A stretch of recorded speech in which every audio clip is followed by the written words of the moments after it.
Hello hello, mic check.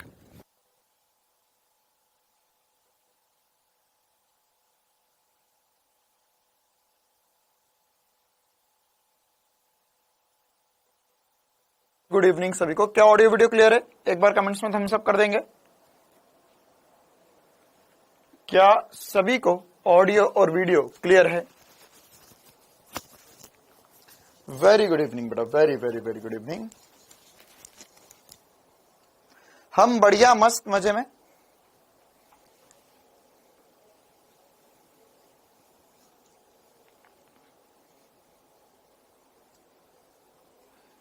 चलिए, बहुत ही बढ़िया, बहुत ही बढ़िया, बहुत ही बढ़िया। मयंक बेटा, न्यूमेरिकल ज्यादा आते।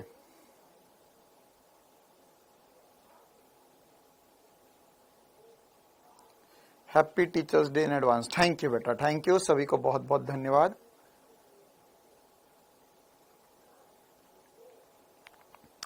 चलिए, टेस्ट का सिलेबस पार्ट टेस्ट ही होने वाला है, तो मैंने आप लोगों को जैसा बताया था वैसे ही टेस्ट का सिलेबस रहने वाला है।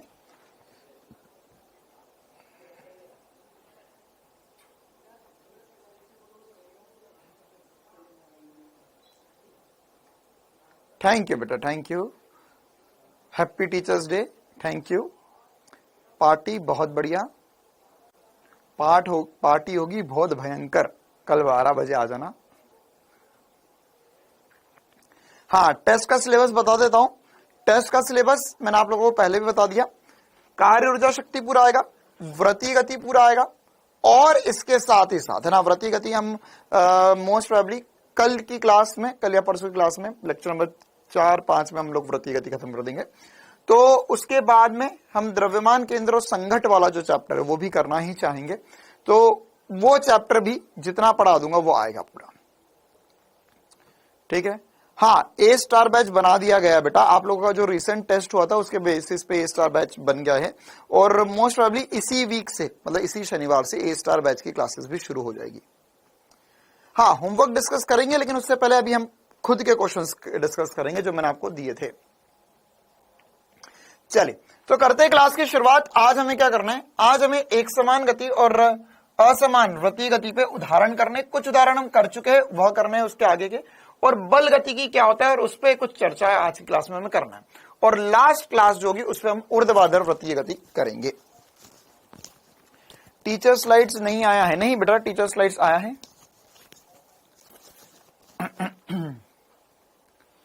चल, तो करते हैं क्लास की शुरुआत। ये कुछ सवाल थे जो हमने कर लिए थे ना, ऐसे कुछ क्वेश्चंस हमने कर लिए थे ऑलरेडी। अब हमें और भी कुछ मजेदार से सवाल आगे करने हैं। हाँ भाई, तो क्या ये वाला सवाल हमारा हो गया था? एक एक करके बता दो। क्या ये घड़ी वाला सवाल हो गया था? और ऐसा क्वेश्चन होमवर्क में भी था, क्या सभी से बन गया? क्या ऐसा सवाल होमवर्क में भी था, सभी से बन गया?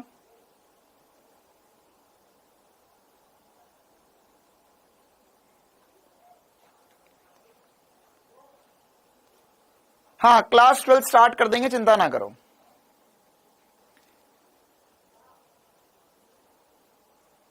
चलिए, बहुत ही बढ़िया। इसी प्रकार से ये वाला क्वेश्चन भी हमारा हो गया था पिछली क्लास में। ये वाला क्वेश्चन भी हो गया था पिछली क्लास में हमारा। हाँ, अब हमें एक ये नीट 2016 वाला क्वेश्चन करना है आज की क्लास में, और उसके अलावा ये क्वेश्चन भी हमारा हो गया था पिछली क्लास में, और साथ ही साथ मैंने आपको, हाँ, ये वाला क्वेश्चन करना है 2015 वाला क्वेश्चन। ये वाला क्वेश्चन भी हो गया था हमारे पिछली क्लास में, और मैंने आपको कुछ क्वेश्चन दिए थे जो करना थे, जैसे अल्फा वाला और थीटा वाला मैंने क्वेश्चन आपको बोला था एक बार ट्राई करने का। तो ये कुछ क्वेश्चन हमारे रहते, वो अब हम डिस्कस कर लेते हैं। ठीक है, इसके अलावा भी मैं एक दो और क्वेश्चन आपको करवाऊंगा। चलिए, तो हम सबसे पहले एक ये वाला सवाल देखते हैं। क्वेश्चन क्या कह रहा है? क्वेश्चन कह रहा है कि एक, क्या ये वाला सवाल ट्राई किया आप लोगों ने जिसमें कोणीय वेग बताना था, और एक ये वाला सवाल जिसमें हमें, इसमें भी कोणीय वेग बताना है, इसमें थीटा से कोणीय वेग बताना था। क्या ये वाले क्वेश्चन ट्राई किए?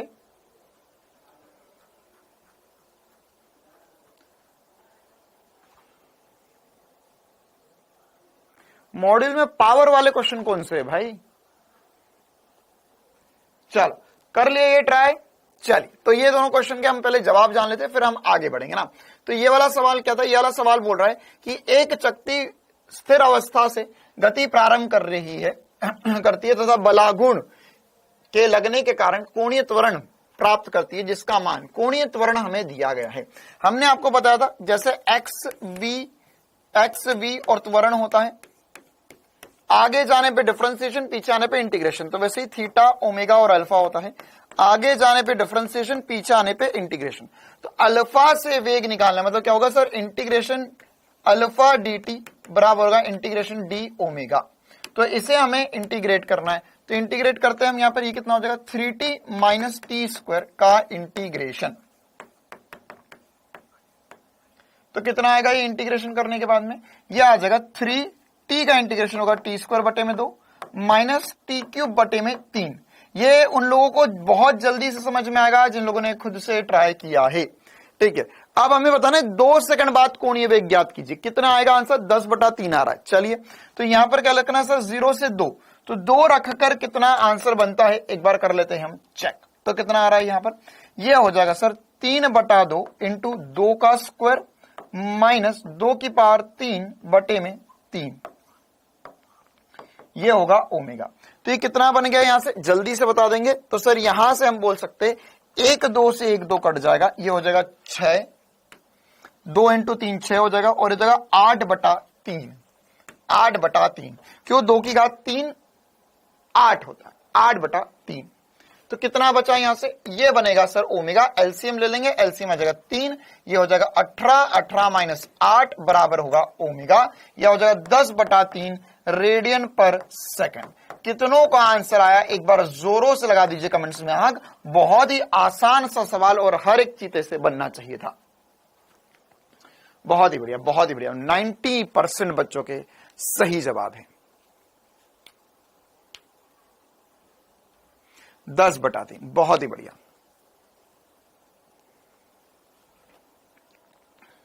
चलिए, इसी प्रकार से आगे बढ़ते। ऐसा ही सवाल एक और था जिसमें हमें थीटा दिया गया था और अब हमें ओमेगा निकालना है। 2 सेकंड बाद कोणीय वेग निकालना है। तो ओमेगा जैसे वेग निकालते थे तो dx/dt होता था, ये d थीटा/dt होगा। इस फॉर्मूले से हमें काम करना होगा।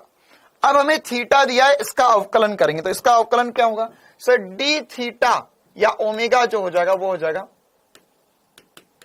D theta. तो थीटा की जगह लिखेंगे हम 2t cube plus 0.5 dt। Okay, तो कितना हो जाएगा 2, ये हो जाएगा 3t स्क्वायर प्लस इसका अवकलन हो जाएगा 0। क्या मैंने सही किया अवकलन, क्या सही हुआ है अवकलन? तो यहां पर अगर हम इसको सॉल्व करेंगे तो हो जाएगा 6t स्क्वायर ओमेगा के बराबर, 6t स्क्वायर ओमेगा के बराबर। टी की वैल्यू कितनी रखनी है बोल मेरे प्यारे, 2 सेकंड रखनी है सर।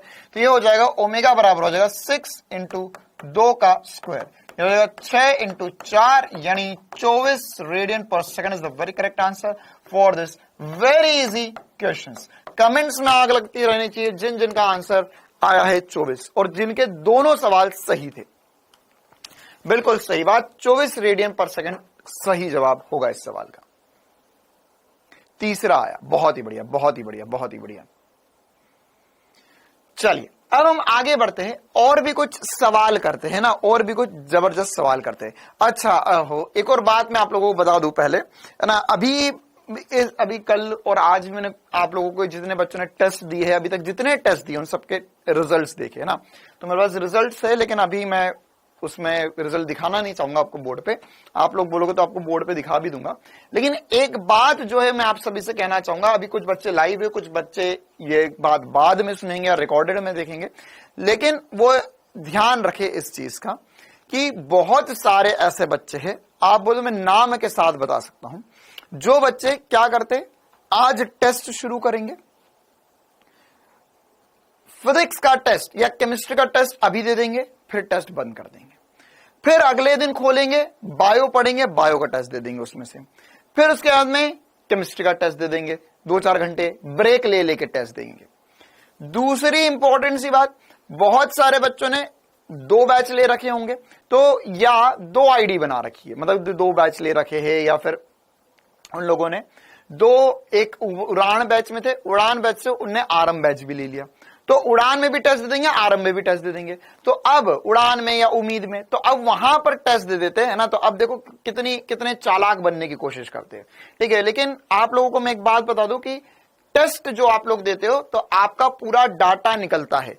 आपने कितनी बजे टेस्ट शुरू किया, कितनी बजे टेस्ट सबमिट किया, कितने सेकंड लगाए टेस्ट देने में, कितने मिनट लगाए टेस्ट देने में पूरे, उसके अलावा हर एक क्वेश्चन में कितनी कितनी देर लगाई ये भी निकल सकता है, ठीक है। तो अब एक बच्चे का मैं डाटा देख रहा था, उसके 720 में से 720 मार्क्स है और उसने 25 मिनट में टेस्ट दे दिया। 720 में से 720 मार्क्स 25 मिनट में। तो मैं सोच रहा था कि उस बच्चे को यहां गुड़गांव बुलाया जाए, डाउटनेट के ऑफिस में बिठाकर पढ़ाया जाए कि इतना स्मार्ट, इतना इंटेलिजेंट कौन है जो 25 मिनट में 720 में 720 लेकर आ गया। फिर हमने चेक किया तो उसने एक और टेस्ट दिया था उम्मीद बैच में, है ना। तो उसमें आए थे 120 नंबर। वहां से आंसर्स देख लिए सारे और इधर जाके सारे टिक कर दिए। तो किसे मूर्ख बनाओगे, कितना मूर्ख बनाओगे, ठीक है। तो इस प्रकार के ये मैं नाम नहीं बता रहा हूं, और ऐसे एक नहीं बहुत सारे बच्चे हैं, है ना, जो क्या करते हैं, किसी बैच में दूसरे बैच में टेस्ट दे देंगे, बोलेंगे यही टेस्ट इस बैच में भी है, ओके, तो उसके सारे आंसर पता चल गए। मतलब मैं तो ये बोल रहा हूं यार, एक दो सवाल तो गड़बड़ी थे जो मैंने बाद में करेक्ट करवाए, तुम्हारे वो भी कैसे सही हो गए, ठीक है। तो ऐसा अगर आप में से कोई भी कर रहा है तो कृपया ये चीज ना करे, ठीक है। और ध्यान रखें कि अगर आप ऐसा कर रहे हैं तो ये चीजें आपकी पकड़ी जाएंगी, है ना। और इससे आपको अगर ऐसा लग रहा है कि आपके मार्क्स ज्यादा आ जाएंगे या फिर आप फर्स्ट रैंक पर आ रहे हो तो वो फर्स्ट रैंक दिख रही है, वो कोई फर्स्ट रैंक नहीं, वहां से हटा भी दिए जाओगे आप, ठीक है। चलिए अभी हम आगे बढ़ते, दो और मजेदार सवाल करते हैं ना। जैसे अब ये एक और मजेदार सवाल है, एक दो और सवाल बढ़िया वाले करने हैं।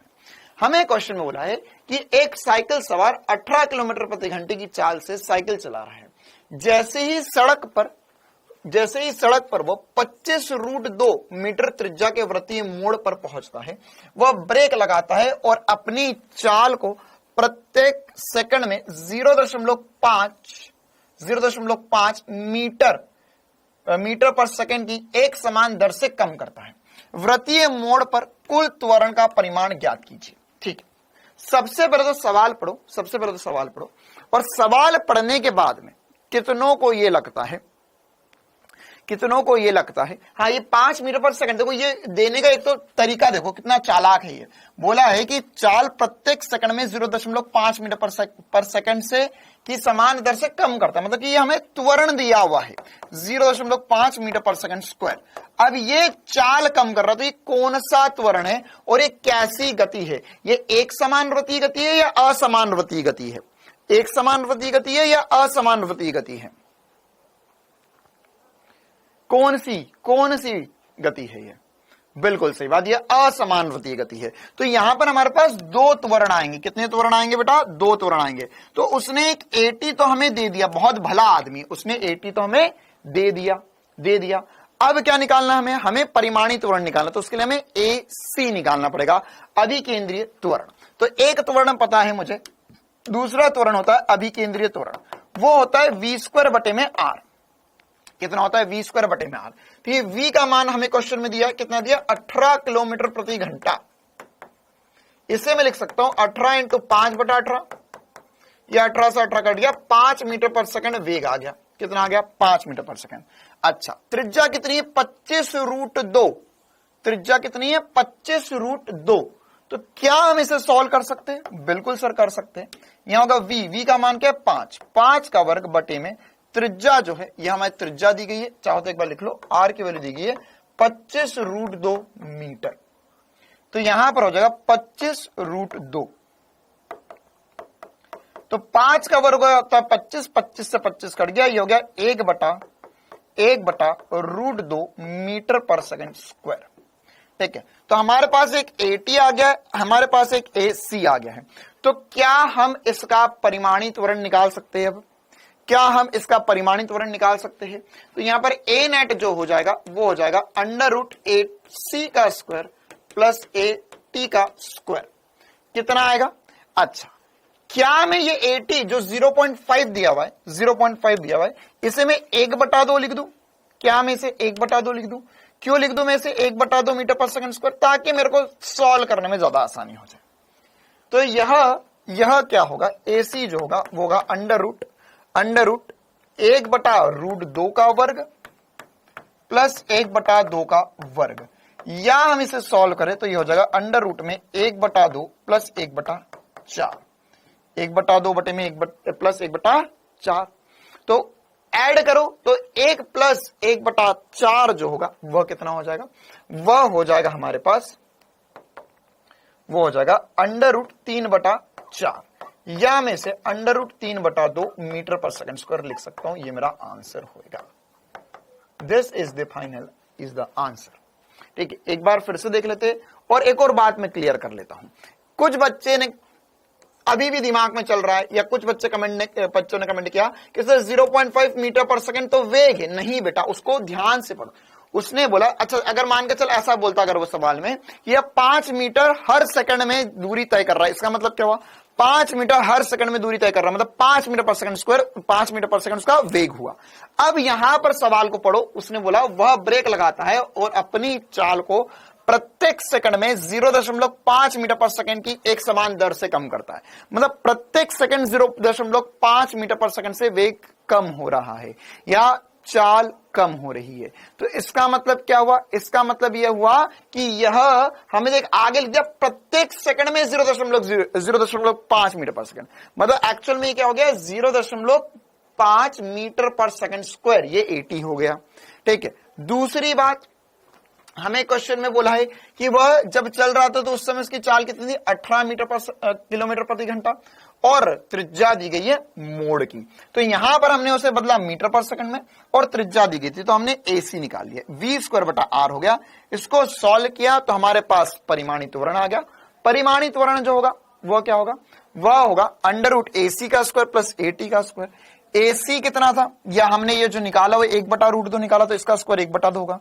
1/2 है 80, उसका स्क्वायर 1/4 हो जाएगा। आधे में 1/4 जोड़ोगे तो 3/4 होता है, या एलसीएम लेकर भी सॉल्व कर सकते हो। रूट में 3 था, 4 रूट के बाहर आ जाएगा तो 2 बचेगा। रूट 3/2 मीटर पर second square is the very correct answer for this question. Clear है मामला सभी को, आया समझ में?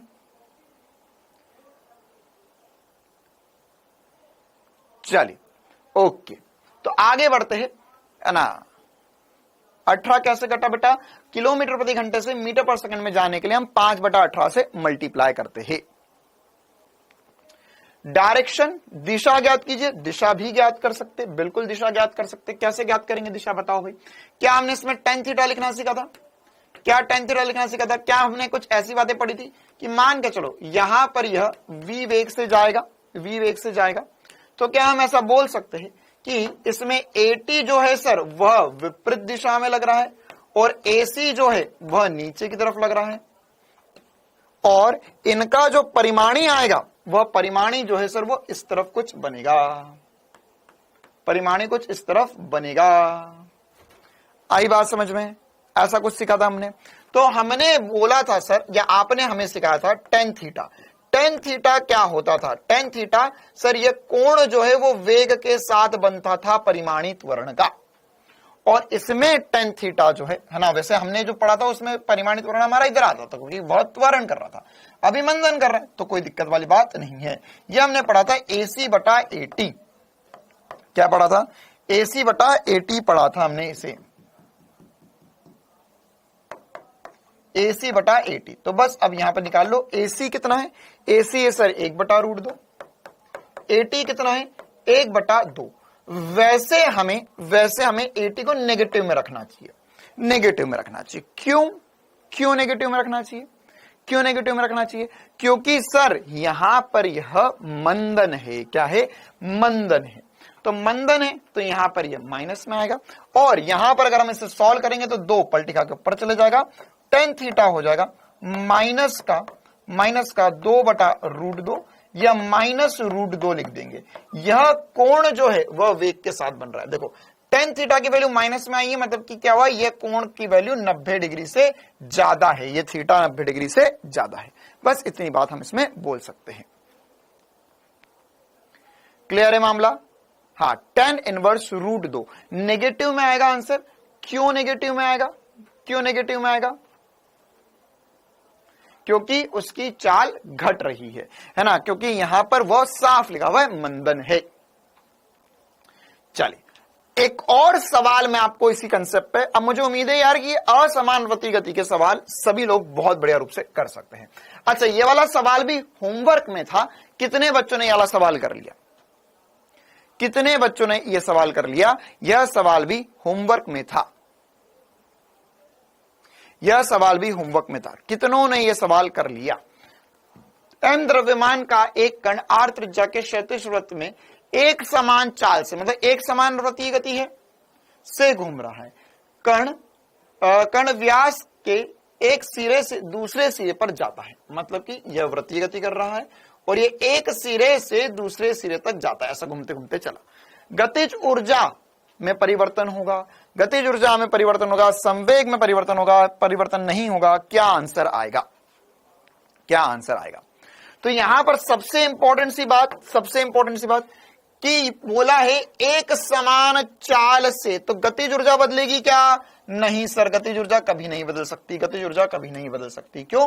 क्योंकि यहां पर इसमें दिशा बदली है, परिमाण नहीं बदला है। दूसरी इंपॉर्टेंट सी बात, क्या संवेग बदला है? बिल्कुल सर, यहां पर पहले वेग इस तरफ था, अब वेग इस तरफ है।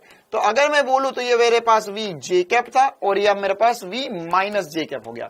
क्या ऐसा हमने कभी हमारी जिंदगी में पढ़ा है कि सर एक गेंद जा रही है और आ रही है तो उसमें परिवर्तन 2mv लिखते थे? बोल मेरे प्यारे, कुछ याद आया? दिल की धड़कन में धक धक हुआ कि सर अगर मेरे पास एक जा रहा है और फिर आ रहा है, घूम कर आया कोई बात नहीं, टकरा कर आया कोई बात नहीं, मुझे तो पता है जा रहा है और आ रहा है, तो परिवर्तन जो होता है वो 2mv का होता है। तो संवेग में परिवर्तन होगा 2mv का। जिनको नहीं पता बता देता हूं, संवेग होता है p final minus p initial. तो फाइनल संवेग कितना हो गया? ये होगा 2mv, है ना, या संवेग लिख सकते हो तुम v final minus v initial. तो अंतिम वेग जो आया है वो कितना है? माइनस जे कैप आया है। तो v माइनस जे कैप और ये हो जाएगा माइनस v जे कैप। तो अगर मैं देखो ध्यान से, तो ये माइनस माइनस प्लस हो जाएगा, तो ये mv कॉमन ले लो, लिखा माइनस जे कैप माइनस जे कैप, तो हो जाएगा माइनस 2 जे कैप, या मैं चाहूं तो इसे लिख सकता हूं 2mv माइनस जे कैप। तो जे कैप तो दिशा बता रहा है, उससे मतलब नहीं है, हमें परिमाण पता होना चाहिए। तो परिमाण 2mv होगा और यह हमने बहुत बार पहले करा भी है। क्लियर है कहानी? हाँ, इलास्टिक कोलिजन जैसा। चलिए, क्लियर है मामला? आया समझ में?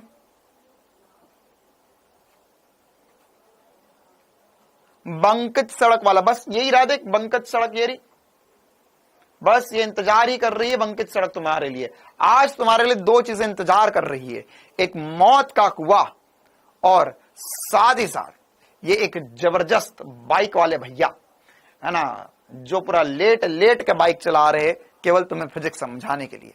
तो ये तुम्हारा इंतजार कर रहे हैं, है ना, और ये बंकित सड़क भी इंतजार कर रही है तुम्हारा।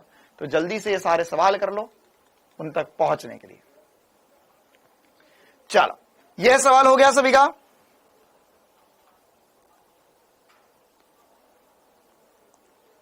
अच्छा, दो सवाल और रहते हैं हमारे, एक ये नीट 2016 का सवाल रहता है हमारा और एक ये नीट 2015 का सवाल रहता है। दोनों एक एक करके हम सॉल्व कर लेते हैं। चलिए, पहले ये वाला सवाल देख लेते हैं, कोई दिक्कत वाली बात नहीं है। ये सवाल क्या कहना चाहता? अब ये दो सवाल थोड़े से डिफिकल्ट सवाल है ना। तो क्या क्या है सवाल देख लेते हैं। हमें बोला है कि यहां पर हमारे लिए समय के फलन के रूप में किसी कण की स्थिति सदिश दी गई है। अच्छा, यह सदिश दी हुई है, ठीक है। फिर बोला है कि आई कैप और जे कैप क्रमशः एक्स दिशा और वाई दिशा के अनुदिश एकांक सदिश है।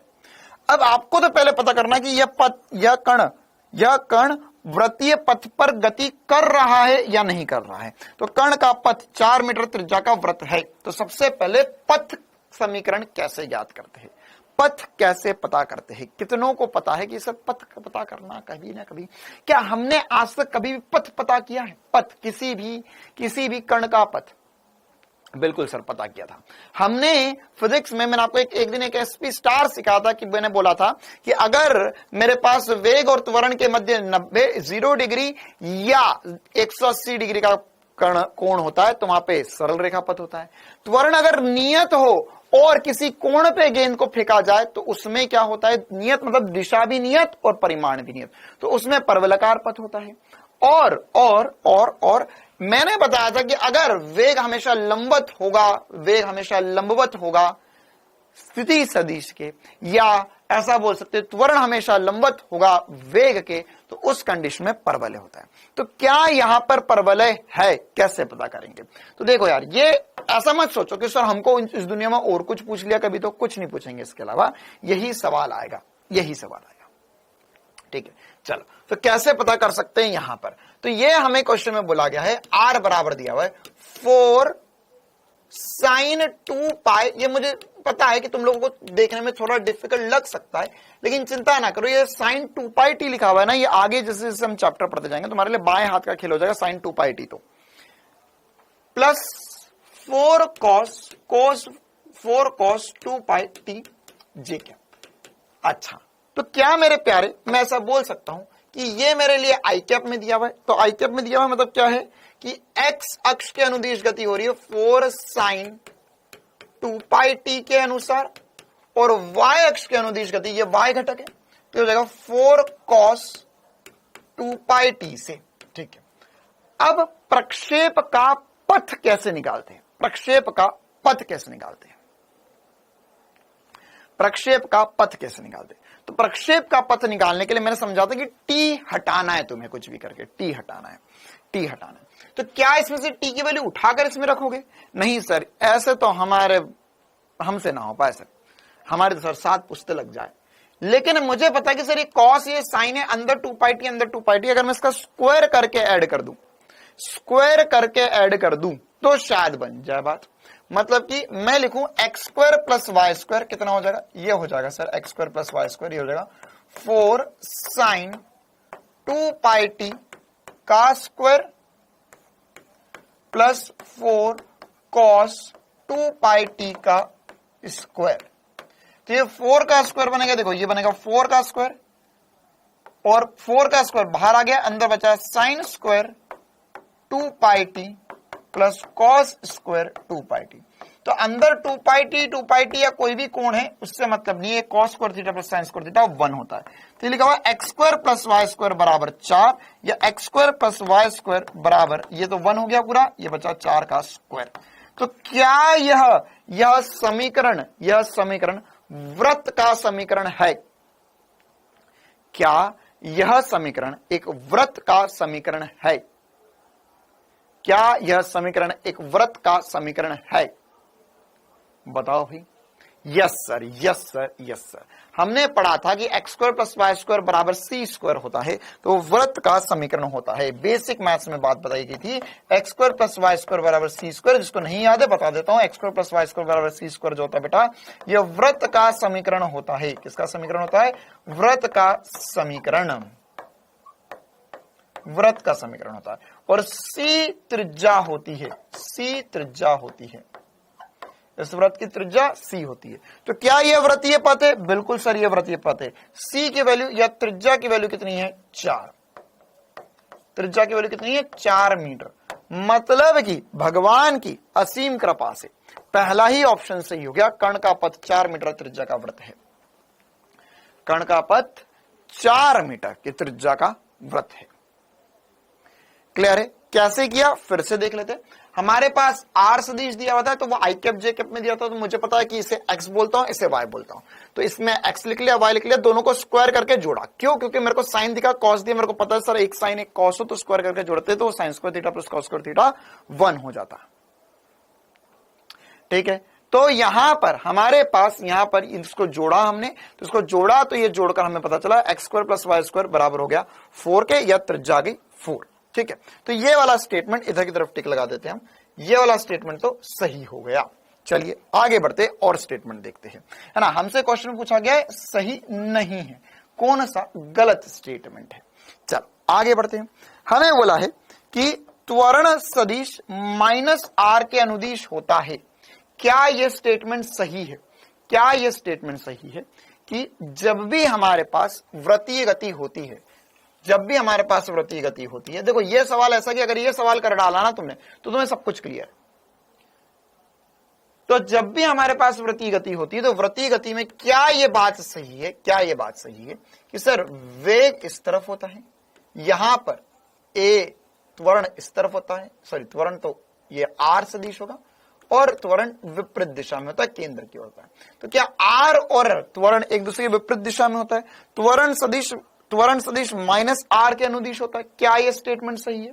क्या यह स्टेटमेंट सही है? हाँ सर, बिल्कुल सही बात कि त्वरण जो होगा, त्वरण क्या है? त्वरण जो है वो माइनस आर के अनुदिश है। मैंने बराबर तो नहीं लिखेंगे, लेकिन त्वरण किसके अनुदिश है? माइनस आर के अनुदिश है। क्यों? कि आर इस तरफ तो माइनस आर अंदर की तरफ होगा, तो त्वरण विपरीत दिशा में होता है आर के। यह सवाल से रिवीजन हो जाएगा हमारा बिल्कुल। तो यह वाला स्टेटमेंट भी सही है। अच्छा, तीसरा स्टेटमेंट क्या? त्वरण सदिश का परिमाण v स्क्वायर बटा r है, जहां v, जहां यहां पे एक छोटा सा वर्ड ही छूट गया, जहां v कण का वेग है। क्या त्वरण सदिश का परिमाण v स्क्वायर बटा r होता है? बिल्कुल सही बात, ये भी सर सही है। मतलब 3 स्टेटमेंट तो मेरे सही है। तो गलत जो हो गया वह फोर्थ वाला गलत हो गया मेरा, तो यही मेरा आंसर होगा। क्या बोल रहा है? बोल रहा है कण के वेग का परिमाण 8 मीटर पर सेकंड स्क्वायर है। कण के वेग का परिमाण 8 मीटर पर सेकंड स्क्वायर है, 8 मीटर पर सेकंड है। तो कैसे पता करेंगे यह, कैसे पता करेंगे यह कि यह 8 मीटर पर सेकंड स्क्वायर है, यह 8 मीटर पर सेकंड है? अगर आप सही निकालना चाहते हो कि वास्तविकता में क्या होता, तो वो तरीका बता देता हूं मैं। बाकी तो हमें समझ में आ गया कि सर गलत तो यही है, क्योंकि ऊपर वाले तीनों सही ही है। अब वेग कैसे निकालेंगे? वेग कैसे निकालेंगे? कैसे निकालेंगे? 8√2। फैजान खान, बहुत ही बढ़िया, बहुत ही बढ़िया, बहुत ही बढ़िया, अति अति अति उत्तम। क्या इस लड़के ने सही बोला है? इसने सही बोला है क्या? 2 पाई बाहर आ जाएगा तो ये हो जाएगा 8 पाई। थोड़ा सा गड़बड़ बोला बेटा, पाई भी आएगा फैजान उसमें, ठीक है। कोशिश बहुत जोरदार करी। तो वेग कैसे निकालेंगे? वेग कैसे निकालेंगे? देखो अब वेग कैसे निकलेगा। मुझे पता है कि कण का किसी भी क्षण पर वेग निकालना, तो x दिया हुआ है मुझे 4 sin 2 पाई t। इसका अवकलन करूंगा मैं तो मेरे पास वेग आएगा। मेरे पास क्या आएगा? वेग आएगा। तो इसका अवकलन करना पड़ेगा, अवकलन। चिकारा ने भी आंसर निकाला, देखते हैं क्या आता है। तो होता है dx बटा dt वेग होता है। तो ये होगा वेग x दिशा का। इसका अवकलन कौन चीता करके बता सकता है? इसका अवकलन कौन चीता करके बता सकता है? तो कैसे होगा इसका अवकलन? सर देखो 4 साइन का अवकलन हो जाएगा cos 2 पाई t, और एक एसपी स्टार अवकलन में हमने सीखा था कि अगर t के आगे कुछ हो तो उसे आगे मल्टीप्लाई में रखना पड़ेगा, उसको आगे मल्टीप्लाई में रखना पड़ेगा। मतलब ये हो गया है, ये हो गया है 2 पाई इंटू 4 करोगे तो 8 पाई cos के अंदर 2 पाई t है। ये x दिशा का वेग आया है। इसी प्रकार से y दिया गया है हमें 4 cos 2 पाई t, या हम निकालेंगे dy बटा dt। यह हो जाएगा y दिशा का वेग, या हो जाएगा 4, इसका अवकलन होगा, cos का अवकलन होता है माइनस साइन, तो minus sign 2 pi t into 2 पाई। तो 2 पाई और 4 फिर से मल्टीप्लाई होगा तो हो जाएगा minus 8 pi sine 2 pi t। ये y दिशा का वेग आया है, ये x दिशा का वेग आया है, ये y दिशा का वेग आया है। मुझे पता थोड़ा डिफिकल्ट है, थोड़ा डिफिकल्ट है, ठीक है ना। संदीप कुमार बेटा तेरे लिए ही तो फोटो बताई थी पीछे कि वहां पर हम आगे चलकर पढ़ेंगे बंकन सड़क के बारे में। तो आंसर क्या आएगा? फाइनल आंसर क्या आएगा? तो यहां पर यह x दिशा का वेग है, y दिशा का वेग है। तो परिमाण क्या होता है वेग का? वेग का परिमाण होता है √vx का स्क्वायर प्लस vy का स्क्वायर, ठीक है। मैं थोड़ा सा शॉर्टकट में करना चाहूंगा, क्यों? क्योंकि देखो फिर से यहां पे cos square theta plus sine square theta बनेगा, वो 1 हो जाएगा, और अंदर ये 8 पाई जो होगा वो बाहर आ जाएगा और √2 बचेगा। तो आंसर हो जाएगा 8√2 पाई या 8 पाई √2 मीटर पर सेकंड, यह आंसर होना चाहिए। ठीक है, ये कैसे कर दिया मैंने, एकदम डायरेक्ट कैसे कर दिया, डायरेक्ट कैसे कर दिया मैंने, एकदम डायरेक्ट कैसे कर दिया। ये मुझे ऐसा पता है कि अगर मेरे पास SP स्टार, हमने ये बहुत बार किया है कि अगर सर मेरे पास 2 परिमाण है, मतलब 8 पाई है, तो अगर इसमें मैं अंडर रूट लूंगा a² + b² या रूट में 4² + 4² कितना होता है, 4√2 हो जाता है। तो √2 इसकी वजह से आ गया, और यहां पर sin² थीटा, अरे रुको 1 मिनट, नहीं √2 नहीं आएगा, एक्सट्रीमली सॉरी, √2 नहीं आएगा, यही होगा मीटर पर सेकंड, क्योंकि वह तो कॉमन आ जाएगा ना, तो ये कॉमन आ जाएगा और यहां पर ठीक है, यही 8 पाई आंसर होगा, √2 नहीं आएगा, देखो एक बार मैं भले ही पूरा करके बता देता हूं आपको कैसे होगा। यहां पर हम लिखेंगे अंडर रूट में, ये लिखेंगे 8 पाई cos 2 पाई t का square plus 8 pi minus sine है आगे, उसका तो स्क्वायर होगा तो कोई दिक्कत वाली बात नहीं है, sin 2 पाई t का स्क्वायर। मतलब ये 2 सवाल वृत्तीय गति के सबसे डिफिकल्ट पूछे गए पूरे नीट के इतिहास के, वो है ये 2 सवाल।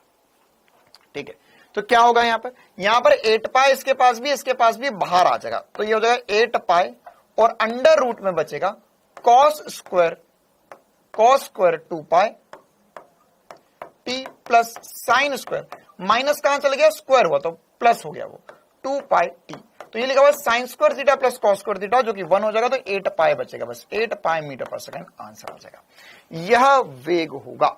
तो यहां पे इसने 8 बोला, 8 के आगे पाई लगा देता तो ये भी सही हो जाता है ना। एक बार फिर से पूरा क्वेश्चन देख लेते हैं ना, इंपॉर्टेंट क्वेश्चन है, ऐसे सवाल करेंगे हम, तो ऐसे सवाल अगर आप करोगे तो आपको पूरे कंसेप्ट जो है वो एक ही बार में क्लियर हो जाएंगे ना। तो ये थोड़े डिफिकल्ट सवाल होते हैं, कैसे करना है, क्या करना है, फिर से देख लेते हैं। यहां पर सवाल में क्या बोला था, सवाल में बोला था कि हमारे पास ये एक आर सदिश दिया गया है, फिर उसमें हमसे सब कुछ ही पूछ डाला कि यार ये वृत्तीय पथ है या नहीं है, वृत्तीय पथ होगा तो उसकी त्रिज्या क्यों होगी।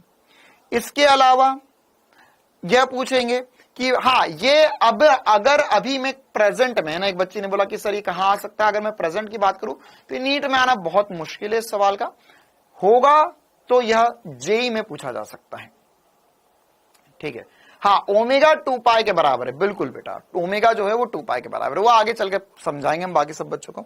तो यहां पर हमसे सारी बातें पूछी, तो हमने क्या किया, हमने बोला कि देखो भाई ये आर है, तो ये आर है, तो यह हो गया इसका एक्स, ये हो गया वाई, तो एक्स हो गया 4 साइन 2 पाई टी और वाई हो गया 4 कॉस 2 पाई टी।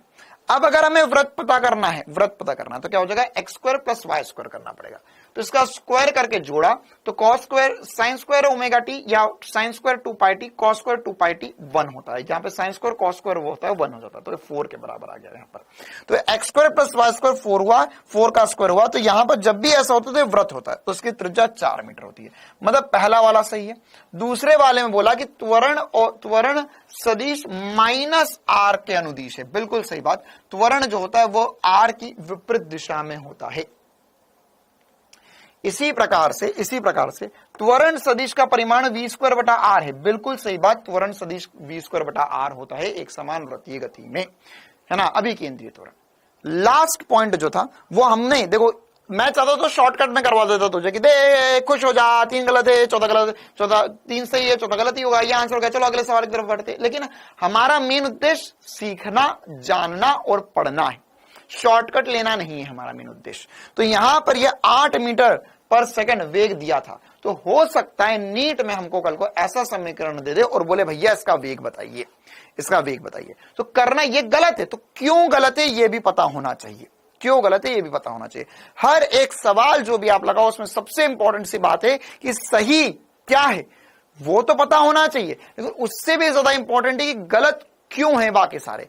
और ये आप लोगों को जो मेंटेलिटी रखनी है, स्पेशली फिजिक्स में तो न्यूमेरिकल आते तो न्यूमेरिकल में ऑब्वियस सी बात है कि आंसर हो सकता है, बाकी तीन तो गलत ही होंगे, लेकिन ये थ्योरेटिकल सवाल और बायोलॉजी में आपको बहुत ज्यादा काम आने वाली चीज है। ठीक है, एक बात ध्यान रखना, बायो में अगर आप जल्दी जल्दी क्वेश्चन कर रहे हो तो क्वेश्चन तो कर लोगे आप, लेकिन 4 जो ऑप्शन है उसमें आपको अगर सही पता है तो बाकी 3 गलत क्यों है, और अगर सवाल में क्या दिया होता कि ये सही बन जाते वो भी पता होना चाहिए। अगर आप ये कर रहे हो, अगर आप हर एक क्वेश्चन को जब आप होमवर्क करते हो तो हर एक क्वेश्चन में अगर ये कर रहे हो, टेस्ट देते हो तो हर एक क्वेश्चन में ये करते हो कि सर मुझे सही पता है, बिल्कुल सही बात, गलत क्यों है ये भी पता है, और क्वेश्चन में क्या दिया होता कि ये वाला आंसर सही हो जाता, तो वो अगर आप कर रहे हो हर एक क्वेश्चन के लिए तो आप हर एक सवाल में 16 सवाल कर डालोगे, 16 गुना मामला तेज हो जाएगा आपका। क्यों? कि आपने ये देख लिया कि भैया हर एक ऑप्शन में गलत क्यों, ये सही है, फिर आपने ये देखा कि ये गलत क्यों है, और फिर ये देखा क्या सवाल में सही होता कि ये ऑप्शन सही हो जाता। तो अगर आप ये सब कुछ कर रहे हो तो ही आपके बायो में 300 से ऊपर नंबर आएंगे नीट में। और अगर ऐसा नहीं कर रहे हो तो करना शुरू कर दो जल्दी से, कि बायो में अगर तुम्हारे 300 के ऊपर नंबर नहीं आया तो फिजिक्स में कभी भी नंबर नहीं आएंगे। बायो में जिसके 300 से ऊपर नंबर आते वही बच्चा फिजिक्स में 100-125 नंबर ला सकता है। ठीक है, लेकिन अगर आपके बायो में 300 से ऊपर नंबर नहीं आ रहे तो आपके फिजिक्स में कभी 100 नंबर भी नहीं आएंगे। चलिए, तो लास्ट पार्ट क्या था, लास्ट पार्ट में वेग निकालना था। तो वेग कैसे निकला, एक्स दिशा में दिया हुआ है, वाई दिशा का हमने विस्थापन सदिश या स्थिति सदिश दिया है, इसका अवकलन करा। तो 4 साइन का अवकलन होता है कॉस, और 2 पाई का आगे मल्टीप्लाई करना पड़ेगा। क्यों? क्योंकि हमने अवकलन में सीखा था कि अगर कॉस के अंदर या साइन के अंदर कुछ भी हो तो उसे आगे मल्टीप्लाई करना पड़ता है ना। अगर एक्स होगा तो कोई मल्टीप्लाई करने वाली बात नहीं, टी होता तो कोई मल्टीप्लाई करने वाली बात नहीं, अगर उसके आगे मल्टीप्लाई में और कुछ है तो उसे आगे रखना पड़ता है। तो यहां पर ये 2 पाई, ये हो गया 8 पाई, ये हो गया इसी प्रकार से ये भी 8 पाई हो गया। अब इसका स्क्वायर कर योग करके वर्गमूल लेना पड़ेगा, क्योंकि हमें परिमाणी सदिश निकालना है। तो यहाँ पे cos square theta plus sine square theta 1 हो जाएगा, और अंदर बचेगा 8 पाई। क्या बचेगा? 8 पाई। चलो आगे बढ़े। चलिए, एक लास्ट सवाल नीट 2016 का। यह सवाल भी थोड़ा टफ सवाल है, इसमें कैलकुलेशन थोड़ा टफ था, लेकिन फिर भी हम इसे कर लेते हैं। फिर हम, ये आखिरी सवाल है, इसके बाद में हम नया टॉपिक पढ़ना शुरू करेंगे। क्या कह रहा है सवाल? सवाल बोल रहा है कि हमारे पास एक फोटो में 2.5 है ना, 2.5 मीटर त्रिज्या का एक वृत्तीय पथ दिया हुआ है ना, और ये दक्षिणावर्त दिशा में या क्लॉकवाइज दिशा में घूम रहा है, उससे हमें मतलब नहीं है। हमें बोला गया है कि किसी क्षण पे त्वरण जो है वह 15 मीटर पर सेकंड स्क्वायर है। ठीक है, तो इस कण की चाल क्या होगी? एक बार सवाल आराम से बढ़िया तरीके से तसल्ली से सब पढ़िए, सवाल को एक बार तसल्ली से पढ़ लीजिए। सवाल में हमें त्वरण इधर दिया गया है, ठीक है, और चाल पूछिए। क्या पूछिए? चाल। एक छोटा सा कंसेप्ट इस सवाल में, जिसको चमक गया वो सवाल कर ले जाएगा। पहले तो बताइए ये कैसी गति है, असमानुवृत्तीय गति है या एक समानुवृत्तीय गति है? असमानुवृत्तीय गति है या एक समानुवृत्तीय गति है? असमानुवृत्तीय गति है या एक समानुवृत्तीय गति है? असमान, बिल्कुल सही बात है ना। यहाँ पे असमानुवृत्तीय गति। क्यों? क्योंकि सर त्वरण जो है, देखो अब कैसे पता चला सर, त्वरण जो है वह, यह केंद्र तो ये रहा सर, ये AC होता है इस दिशा में और AT होता है इस दिशा में। देखो उन्होंने जानबूझ के डायग्राम में कंफ्यूजिंग सा बनाया है कि त्वरण इधर बता दिया, तो बच्चे को लगेगा सर ये त्वरण तो नहीं, ये त्वरण परिमाणी त्वरण दिया गया है। क्या दिया है? परिमाणी त्वरण दिया गया। अब तुम्हें वेग ज्ञात करना है, तो ये बताओ वेग किस त्वरण से ज्ञात कर सकते हो, AT से या AC से? किसके अंदर वेग आता है? तो सर AT तो वेग में या चाल में परिवर्तन बताता, तो परिवर्तन थोड़ी ना ज्ञात करना, हमें तो उस क्षण पे चाल ज्ञात करनी है। क्या करनी है? चाल ज्ञात करनी है। तो यहां पर AC से ज्ञात होगा। किससे ज्ञात होगा? AC से।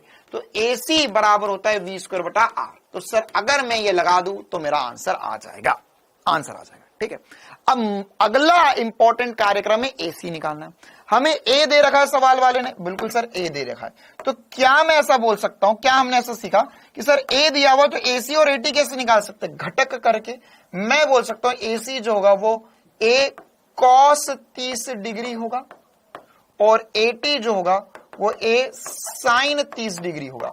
ये कहां से पता चला, ये रहा ए, ये रहा 30 डिग्री, तो इसका कॉस घटक इधर आएगा, साइन घटक उधर जाएगा। तो क्या मेरे पास अब एसी निकल चुका है, क्या मेरे पास एसी निकल चुका है? कितनों को ये बात समझ में आई, क्योंकि ये बहुत इंपॉर्टेंट सी बात है इस सवाल को कर ले जाने के लिए, ये बात हमें समझ में आनी चाहिए, इसका फील आना चाहिए कि हाँ सर एसी जो होगा वो एक कॉस 30 होगा, एसी जो होगा वो एक कॉस 30 होगा। क्यों? क्योंकि मुझे एसी निकालना है, एटी से मतलब नहीं, फिर भी लिख दिया मैंने, लेकिन एसी से ही मतलब है। तो यह घटक लिए हमने एक केंद्र के अनुदिश और एक उसकी लंबवत दिशा में या स्पर्श की दिशा में।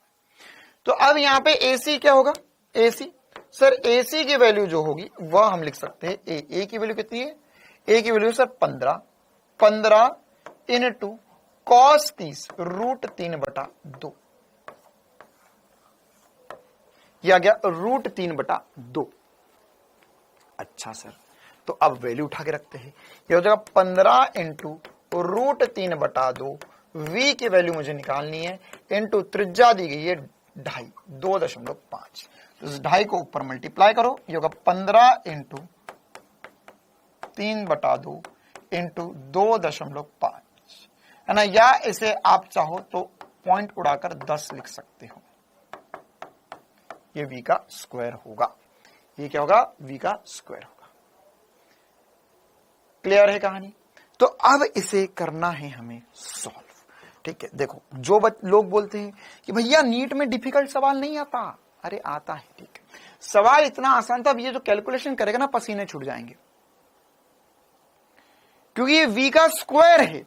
तो यहां पर क्या होगा, यहां पर अगर हम इसको सॉल्व करेंगे तो जगह 2.5 लिखा हुआ है, तो इसको काट कर अगर मैं चाहूं तो ऐसा लिख सकता हूं, ये 5/2 लिखा हुआ है, ठीक है, और यहां पर ये 15, ये देखिए 15 है, ये 5 है, तो मैं को लिखना होगा 15 इंटू 5 इंटू √3 बटे में 2 इंटू 2, ये v का स्क्वायर, और तुझे v की वैल्यू चाहिए, किसकी वैल्यू चाहिए, v की वैल्यू चाहिए, इस पूरे पे वर्गमूल लेना होगा।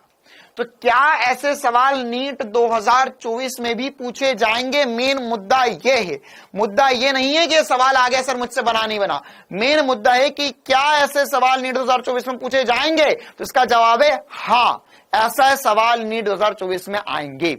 अब तो सर मैं कैसे करूंगा इतना डिफिकल्ट रिलेशन को सॉल्व वहां पर? तो ये अब हमारे ऊपर निर्भर करता है। ध्यान रखना, इतना डिफिकल्ट सॉल्व भी कर ले जाओगे तो तुम्हें 4 ही नंबर मिलेंगे सही करने पर, और एक इजी भी सॉल्व करोगे तो 4 ही नंबर मिलेंगे सही करने पर। तो जो सेक्शन बी आता है उसमें से आपको चूज करना आना चाहिए कि मुझे कौन से सवाल सही करने हैं और किनका जवाब मैं ज्यादा जल्दी निकाल पा रहा हूं। अगर आप इसके कैलकुलेशन में फंस गए, कोई नीट 2023 का पेपर उठा के देख लो, ऐसे बहुत सारे क्वेश्चन, हर दूसरे तीसरे क्वेश्चन में कैलकुलेशन है, तो ऐसे क्वेश्चन हमसे बनने चाहिए, ठीक है। अच्छा, तो अब सर इस पूरे पे वर्गमूल लेकर मैं कैसे सॉल्व कर सकता हूं, पूरे पे वर्गमूल लेकर कैसे सॉल्व कर सकता हूं? तो देखो यहां पे लिखा हुआ था 15 इंटू 5 इंटू √3 बटे में 2 इंटू 2, ये होगा v का स्क्वायर। अब इस पूरे पे वर्गमूल ले लूं तो देखो क्या होगा, यहां से ये 2 तो बाहर आ जाएगा, अच्छा 1/2 आ गया। अब ध्यान से देखना, 15 को लिख सकता हूं मैं 5 इंटू 3, 15 को क्या लिख सकते हैं, देखो ध्यान से, ये 15 को मैं 5 इंटू 3 लिख देता हूं। क्यों कर दिया? ताकि ये 5 भी 2 मिलकर बाहर आ जाए, ये 2 भी मिलकर बाहर आ गया, तो 5/2 बाहर आ गया, वर्गमूल में बचा 3√3, रूट के ऊपर भी रूट है, ये मेरा आंसर है, ये मेरा आंसर है, ठीक है। तो 5/2 मतलब सर हो गया 2.5 इंटू ये कौन सी वैल्यू है, ये कौन सी वैल्यू है? तो देखो ये क्या है एक्चुअल में, ये है √3 इंटू √3। अरे सर मेरे तो प्राण ही सूख जाएंगे, नहीं कोई दिक्कत नहीं, इसे लिख लो 2.5 इंटू 1.73 इंटू √3। तो देखो आप अप्रोक्सीमेट आंसर ही बता सकते हो, और ऐसा सवाल अगर नीट के एग्जाम में आ जाए तो मैं बोल रहा हूं छोड़ के आ जाना। क्यों? क्योंकि यहां पर अगर आप ध्यान से देखो तो एक है 5, एक है 5.7, एक है 4.5 और एक है 6.2। ऑप्शंस भी बहुत नजदीक नजदीक है, ऑप्शन भी बहुत नजदीक नजदीक है। ये वाले ऑप्शन, ये इसका आंसर इतना ही कैलकुलेट कर पाओगे। आप 2.5 का 1.7 से गुणा करोगे तो ये लगभग दुगना से थोड़ा सा ज्यादा आंसर आता है ना। मैं आपको आंसर बता देता हूं, इसका आंसर जो आएगा वो 5.7 आएगा, 5.7 मीटर पर सेकंड। लेकिन ऐसा सवाल अगर नीट में आ जाए, क्योंकि अगर मैं तुझे पढ़ा रहा हूं, अगर मैं तुझे इजी पढ़ा दूंगा, सब कुछ इजी पढ़ा दूंगा, अगर ऐसा सवाल नीट में आ गया तो फंस जाओगे वहां पर। और ये सवाल अगर करने बैठ गए तुम, अगर ये सवाल तुम करने बैठ गए तो मामला खत्म हो जाएगा वहीं पर। ठीक है, इसका आंसर नहीं निकाल पाओगे तुम, और कोशिश करोगे कि ये वाला आंसर निकालू। मैं ये सवाल इसलिए नहीं करवा रहा हूं तुझे कि ये कंसेप्ट समझ में आ जाए, नहीं, कंसेप्ट नहीं समझाना मुझे इस सवाल से। मुझे इस सवाल से ये बात सिखानी है कि हर सवाल नहीं करते ना। लोगों को सुना होगा ना कि हर जगह उंगली मत किया करो, कभी कभार बार बार या हर जगह उंगली करने से उंगली जल सकती है। तो ये उसी के लिए था, बस यही बात सिखाने के लिए था कि हर जगह उंगली नहीं करते। देख कैसे करना था, फिर से बता देता हूं कि AC ए था, ए का घटक, पहली बात तो यही सोचना बहुत मुश्किल है। ठीक है, कि यहां पर ये ए है तो ए का घटक ले लो, ये घटक होगा AC के बराबर, तो AC हो जाएगा ए cos 30 हो जाएगा। तो अब यहां पर a cos 30 जो होता है वो √3/2 होता है। ठीक है, तो ये a की वैल्यू होगी, इसको v² r के बराबर कर दिया, r की वैल्यू रखी और इसको सॉल्व किया मैंने, बस इतना है।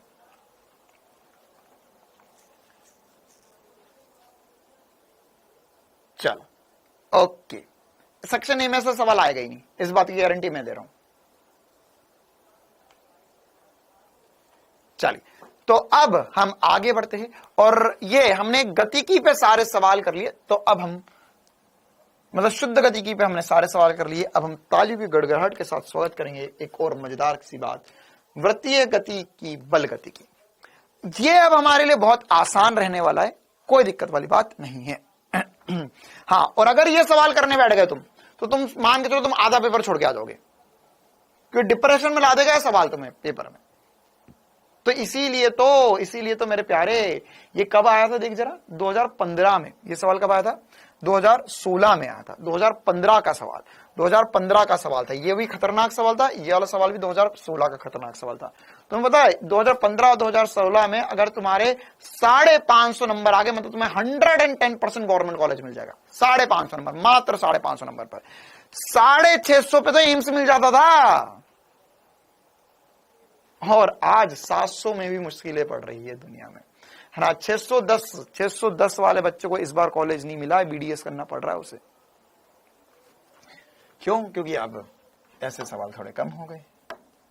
चलो, अब हम बढ़ते वृत्तीय गतिकी बल गतिकी। अब इसको कराने का एक और कारण भी था मेरे पास।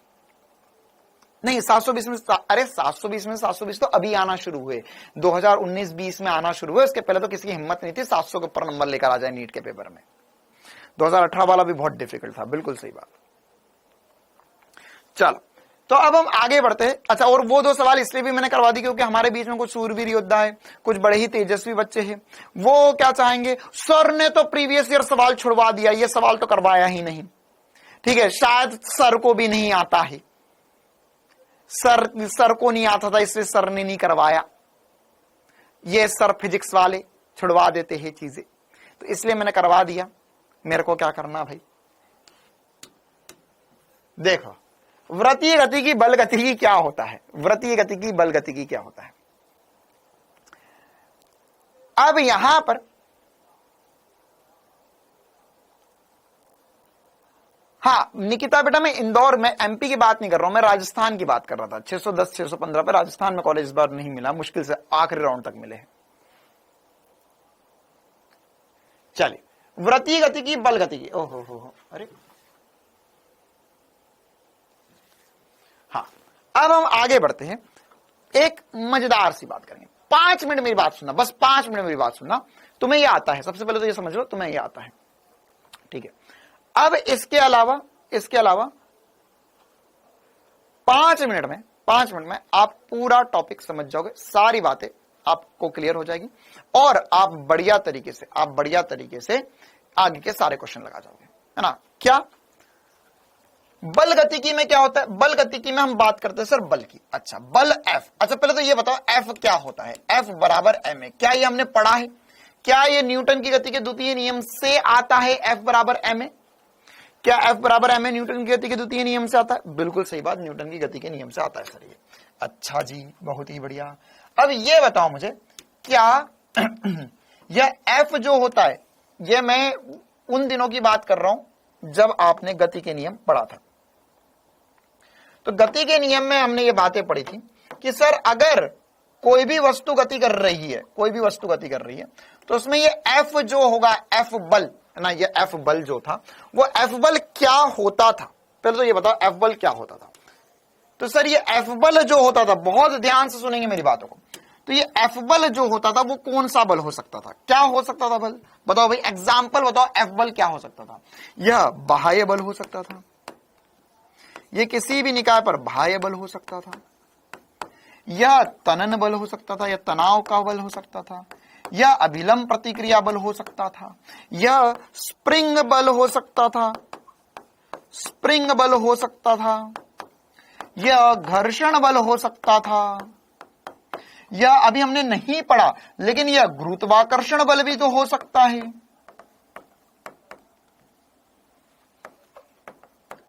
गुरुत्वाकर्षण बल भी हो सकता है, यह विद्युत बल भी हो सकता है, यह चुंबकीय बल भी हो सकता है, यह कोई भी बल हो सकता है इस दुनिया में, यह कोई भी बल हो सकता है इस दुनिया में। क्लियर है मामला? क्या ये एमए हो सकता है? एमए क्या था? एमए क्या था? हाँ, आभासी बल हो सकता है, बिल्कुल। एक ने बोला रहा है सर वो न्यूटन की भूत वाली कहानी। हाँ, छदम बल भी हो सकता है, आभासी बल हो सकता है, ठीक है। तो ये विभिन्न प्रकार के कोई भी बल हो सकते हैं। तो ये एमए क्या था? एमए क्या होता था? हाँ, ये लिखना है भाई, ये लिखना है। एमए क्या होता था? एमए सर क्या होता था कि ये सारे बल लग रहे हैं, फिर इनका हम रिजल्टेंट निकालते थे, परिमाणी बल निकालते थे। इनका क्या निकालते थे? नेट बल निकाल लेते थे, और इस नेट बल को ma के बराबर करके त्वरण निकाल देते थे हम वस्तु का। याद है ऐसा कुछ, है ना? ये हम यहां पर परिमाणी बल निकालते थे, ये बल कुछ ना कुछ होंगे और इसको किसके बराबर करते थे? द्रव्यमान इंटू त्वरण के बराबर करते थे। तो ये वस्तु का कुछ ना कुछ द्रव्यमान होगा इंटू त्वरण, ठीक है। इसमें कहीं पर भी हम कभी ऐसा करते थे क्या कि सर मेरे को बल नहीं पता लेकिन मैं एमए एक बल मान दूं? नहीं सर, एमए कोई बल नहीं होता है। एमए तो त्वरण निकालने के लिए हम बल को बराबर करते थे, ठीक है। अच्छा, ये हम पहले करते आए थे। अब अगर मैं आपसे पूछूं कि अभी अगर वस्तु वृत्तीय गति कर रही है, तो वृत्तीय गति करने में इसमें त्वरण जो है वो कौन सा त्वरण लगेगा, कौन सा त्वरण होगा? तो आप मुझे बोलोगे कि सर F बराबर ma में हमें अगर वृत्तीय गति करानी है तो यहां पर अभिकेंद्रीय त्वरण लगेगा।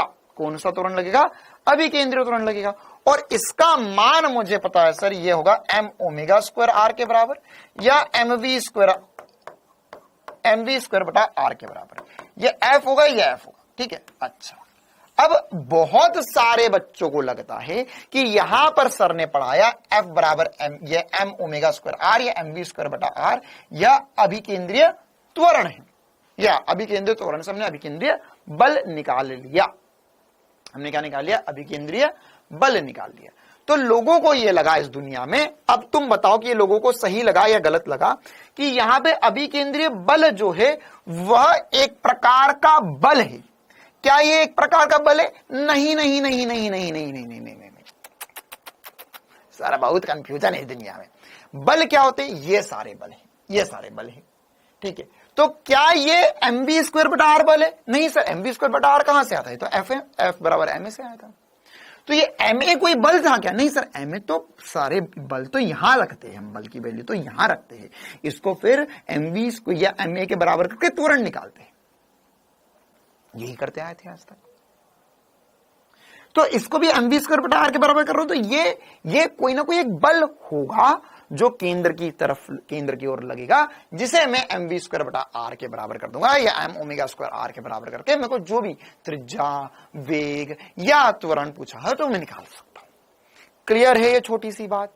क्या ये सभी को चमका कि अभिकेंद्रीय त्वरण जो है वो किसी प्रकार, या अभिकेंद्रीय बल जो है वो किसी प्रकार का बल नहीं है, ये केंद्र की ओर लगने वाला परिमाणी बल है, जो इनमें से कोई देगा, ये कोई देगा और ये लेगा, ये देने वाला नहीं है, ये देने वाला नहीं है। ये देखो, ये सीधी बात है, ये अभिकेंद्रीय त्वरण, ये F बराबर एम ओमेगा स्क्वायर आर या mv स्क्वायर बटा आर, ये क्या है? ये अगर मान के चलो कि इस दुनिया में, इस संसार में तुमने पाप करे या पुण्य करे तो उनका लेखा जोखा रखने वाला कार्यक्रम है कि, है ना। अच्छा, जैसे तुमको पता हो तो जैसे इंसान मर जाता है ना, ऐसे हमारे कथाओं में कहते हैं कि अगर इंसान की मृत्यु हो जाती है, इंसान की मृत्यु हो जाती है तो उसे यमराज लेने आता है, और यमराज जी लेकर उसे जाते हैं और उसे लेकर जाते चित्रगुप्त के पास। हाँ, तो चित्रगुप्त जी क्या करते हैं? चित्रगुप्त जी लिखे हुए रहते हैं कि तूने इतने पुण्य करे थे, इतने पाप करे थे, उसके हिसाब से आगे कहां जाना है ये पता करने के लिए। ठीक है, तो ये क्या है? क्या ये तुम्हारे पुण्य और पाप है? नहीं नहीं सर, पुण्य पाप तो यहां है, ये सारे बल है, हमने कहां कहां किस किस पे लगाए, है ना, कहां कहां किस किस पे बल लगाए, लेकिन लेखा जोखा कौन बताएगा? वो तो ये बताएंगे। आई बात समझ में? दोनों में डिफरेंस कर पा रहे हो? दोनों में डिफरेंस कर पा रहे हो? क्या सभी को फील आ रहा है? क्या सभी को फील आ रहा है कि सर ये, अच्छा चित्रगुप्त जी कौन है? चलो कोई बात नहीं बेटा, कोई बात नहीं, है ना। ये समझो, ऐसा समझो कि ये जो है, यह आपका पाप का घड़ा चल रहा है ना। यहां पे लेखा जोखा चल रहा है कार्यक्रम आपका, कि नेट कार्यक्रम आप कितना कर पाओगे। ठीक है, बाकी ये जो कर रहे हो आप, वो सब तो यहां से पता चलेगा। क्लियर है मामला, है ना। तो ये जब भी देखो, ये जो मैं आपको बता रहा हूं, वो क्यों बता रहा हूं? क्योंकि बहुत बार क्या होता है कि क्वेश्चन में वो आपको बल देगा और बच्चे क्या कर देंगे? बच्चे बोलेंगे सर ये mv स्क्वायर आर भी तो बल ही है, इसे भी लगा ही दो। नहीं, इसे लगाना नहीं है, ये परिमाणी बल होगा, और उसके हिसाब से हम, है ना, उसके हिसाब से अगर किसी भी एक वस्तु पे लग रहा है तो उसके हिसाब से हम इसको परिमाणी बल मानेंगे, और बल जो होगा वो कोई ना कोई देगा। ठीक है, जैसे एग्जाम्पल से समझते हैं इस चीज को, मान के चलो कि एक वस्तु, या हमारे पास, अब तुम ही बताओगे, हमारे पास यहां हमारा सूर्य है और ये पृथ्वी है, तो पृथ्वी सूर्य के चारों ओर गति कर रही है। ध्यान सुनो, क्या ये ऐसा बोल सकते हैं कि सूर्य के चारों ओर पृथ्वी गति कर रही है? ठीक है, तो इसमें अब आपको बताना क्या सही स्टेटमेंट है। तो मैं बोल रहा हूं इस पे अभिकेंद्रीय बल लग रहा है, या मैं ऐसा बोलूं कि इस पे, पहला स्टेटमेंट है इस पे अभिकेंद्रीय बल लग रहा है, या मैं ऐसा बोलूं इस पे गुरुत्वीय बल लग रहा है जो कि इसे वृत्तीय गति करा रहा है। कौन सा स्टेटमेंट सही है?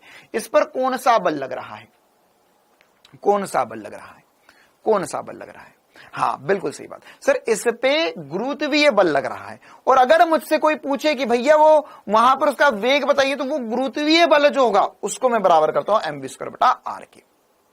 आई बात समझ में? तो यहां पर बहुत इंपॉर्टेंट सी बात एसपी स्टार करके लिखेंगे, बहुत इंपॉर्टेंट सी बात है, बहुत इंपॉर्टेंट सी बात लिखेंगे। इतना लिखो, उसके बाद में जो मैं बोल रहा हूं उसे लिखेंगे।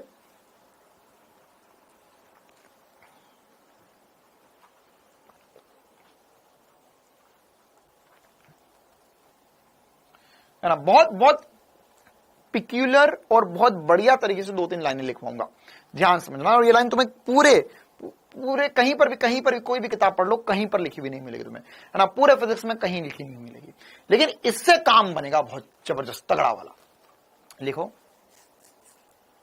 लिखो, किसी गतिशील वस्तु पर या ऐसा लिखो, किसी गतिशील वस्तु पर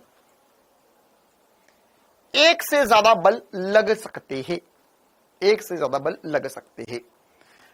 एग्जाम्पल में लिख लो, बाह्य बल, तनाव बल, तनाव, अभिलंब प्रतिक्रिया बल, ऐसे 2-3 एग्जाम्पल लिख लो, 2-3 एग्जाम्पल लिख लो,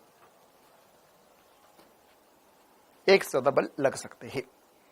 ठीक है, यदि यदि यदि इस वस्तु को वृत्तीय गति करनी है, यदि इस वस्तु को वृत्तीय गति करनी है,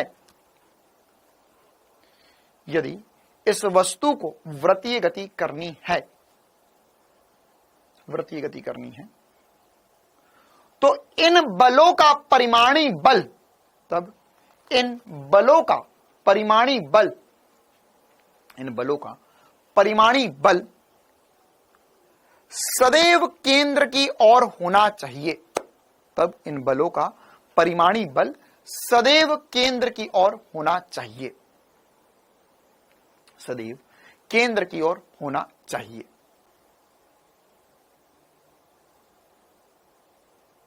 इन बलों का परिमाणी बल सदैव केंद्र की ओर होना चाहिए, सदैव केंद्र की ओर होना चाहिए। लाइन चेंज करके लिखो, सदैव केंद्र की ओर होना चाहिए, लाइन चेंज करके लिखो। यह बल जो कि, यह परिमाणी बल जो कि केंद्र की ओर लग रहा है, जो कि केंद्र की ओर लग रहा है, इसे हम अभिकेंद्रीय बल कहेंगे।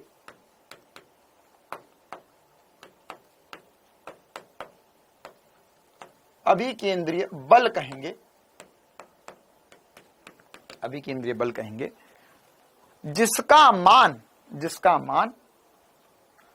मान लिखा जाएगा, इस ये सब लिख लो, जिसका मान लिखा जाएगा F बराबर MAC, F ये इस, फिर इसके बाद में लिखो F बराबर M ओमेगा स्क्वायर R या MV स्क्वायर बटा R।